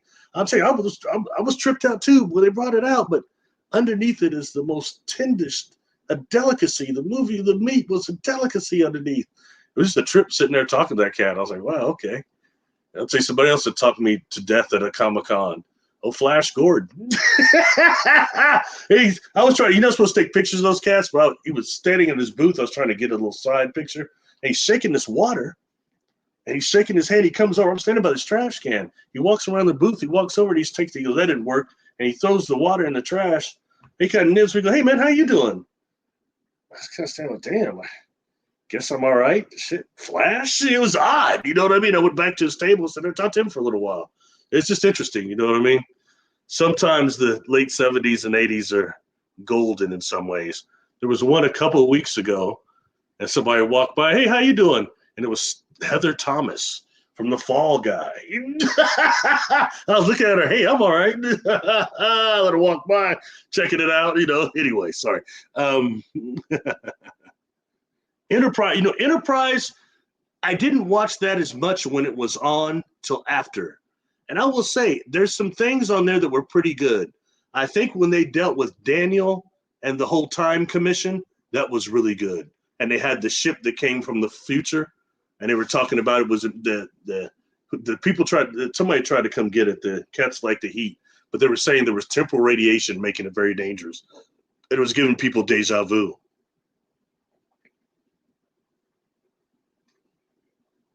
So you guys are getting some heavy stuff in there. I have hundreds of guys. Most are not human. Yeah. A lot of us have legions.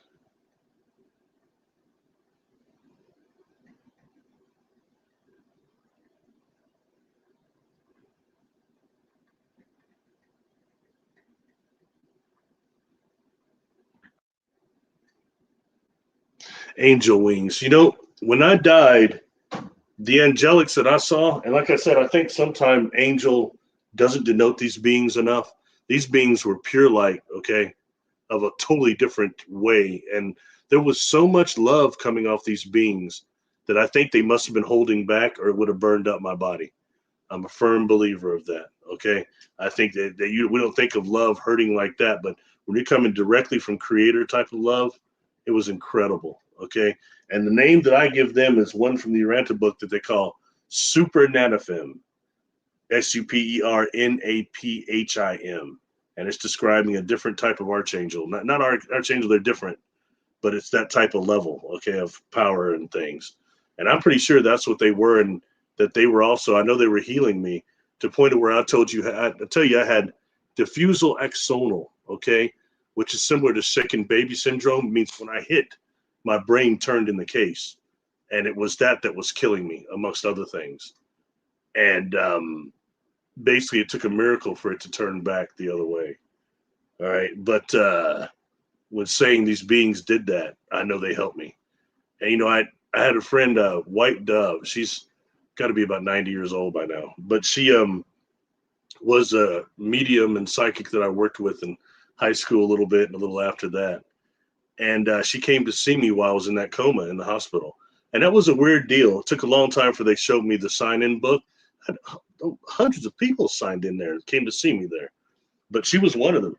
And I, called her up. I said, I had a near-death experience. She's like, I'm sure you did. And she's like, you should come over and talk to me. She's like, yeah, she goes, I came and prayed for you the first time, but there were so many people in the waiting room, it was bad for you. They could see you through that thing. And you also had one of the orderlies that wanted you to die because it was causing too much of a commotion, you being there. So I went back there and they let me back there and I cleaned want to cleanse the energy. But when I walked in through the doorway, standing in the doorway was this huge golden angel. And he told me, you're going to be all right. You're going to make a full recovery. And she's looking at me. She said, Barry, I never doubt the angels, but you were in bad shape, my friend, bad shape.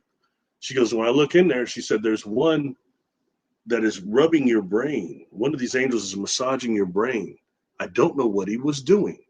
And there's another one that was on the base of your neck, another one on the base of your spine, and there were two watching them. Okay. So she described what 6, 7 angels.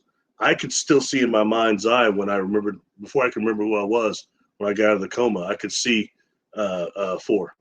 Okay, but she saw more than that.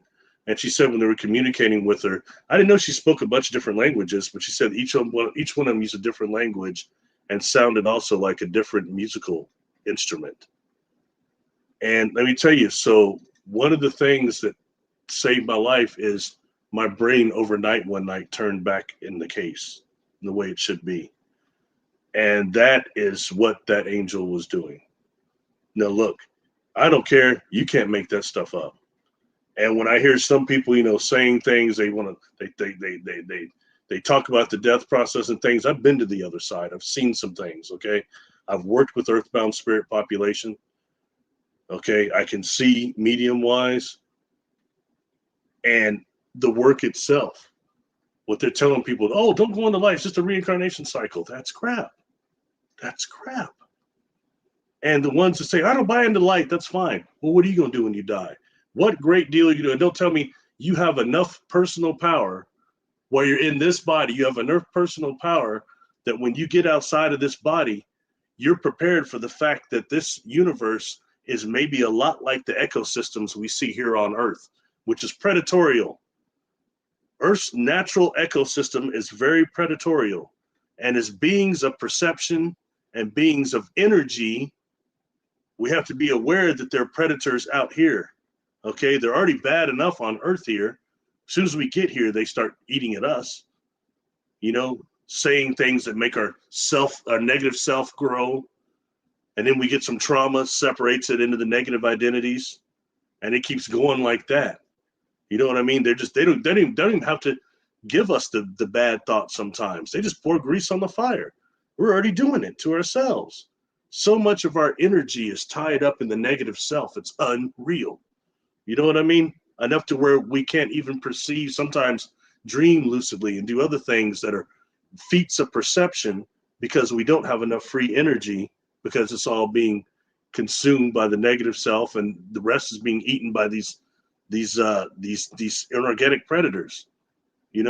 Carlos Castaneda called them the flyers.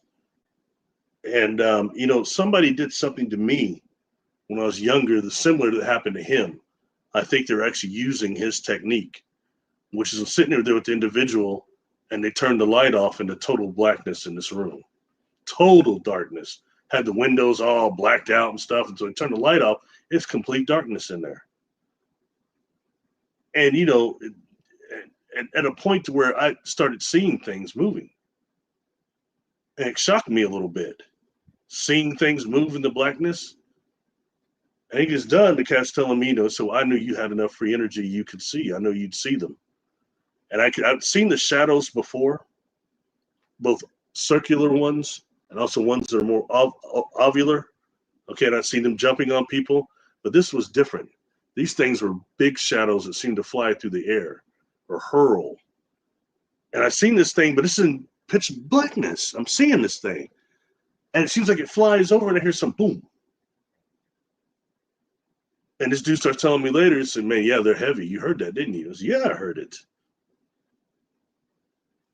But to me, that was somewhat disconcerting, but that's what Carlos Castaneda would call the flyers, which are these negative inorganic beings that are very heavy. They're very dense. Where the other side of that portal they come from is very dense, whatever it is. That's where they're heavy like that. But they consume they start with negative thoughts, and they start consuming that negative energy, that negative psychotropic energy that we generate. We're their food. It's very odd though, because those voices often tell the subject to kill themselves. So they're like killing their own food source. Never understood that, but whatever. Anyways, food for thought on that. We're not here to talk about that this time. I think I got everything here. Let's see. One that poised would love a selfie. Yeah, a selfie with the ET. Yeah, wouldn't we all? You'll go viral real quick, Okay, thanks everybody for being here.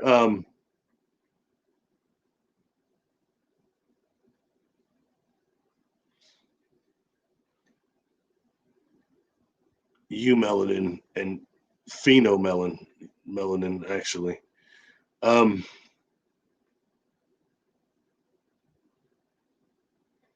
I'm all right on that.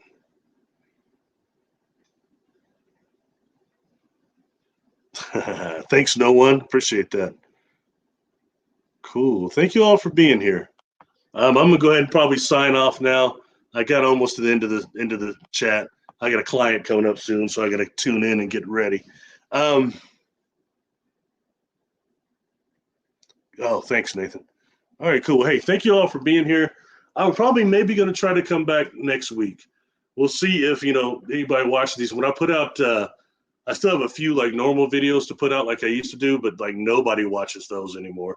I put them out. I'm lucky if video gets 200 views on it, but it's not really about that. But I used to put stuff out and get like 8, 9, 10,000 views.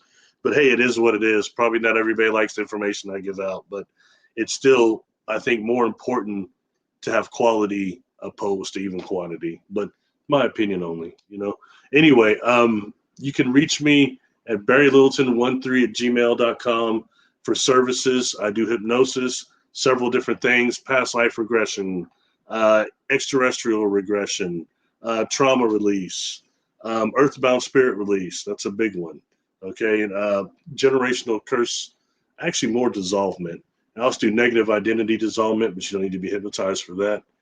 And do readings as well. So like I said, readings are cool, but to me, the more the hypnosis and those of actions that show we're really energy beings and that we're infinite is really important, I think. The power comes from within, truly, not from somebody else telling you psychic stuff.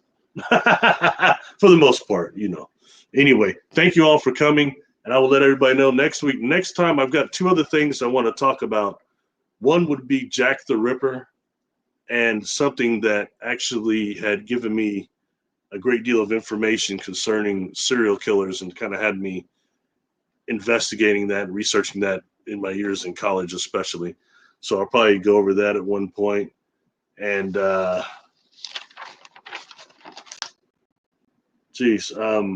other one will be about just judging.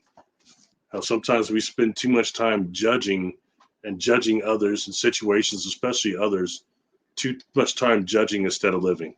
So I might do a live over that too. That'll be a short one, a simple one, but I think it's important. You know what I mean? We got to try to change the vibration of this place consciously so we can all survive. Definitely. Much love. Thank you all for coming. Thank you, Jessica, for being here, everybody being here. And I will see you next time for another round. And I hope this made sense and helped somebody or was just entertaining, if nothing else. Entertainment purposes only, right? So everybody take care.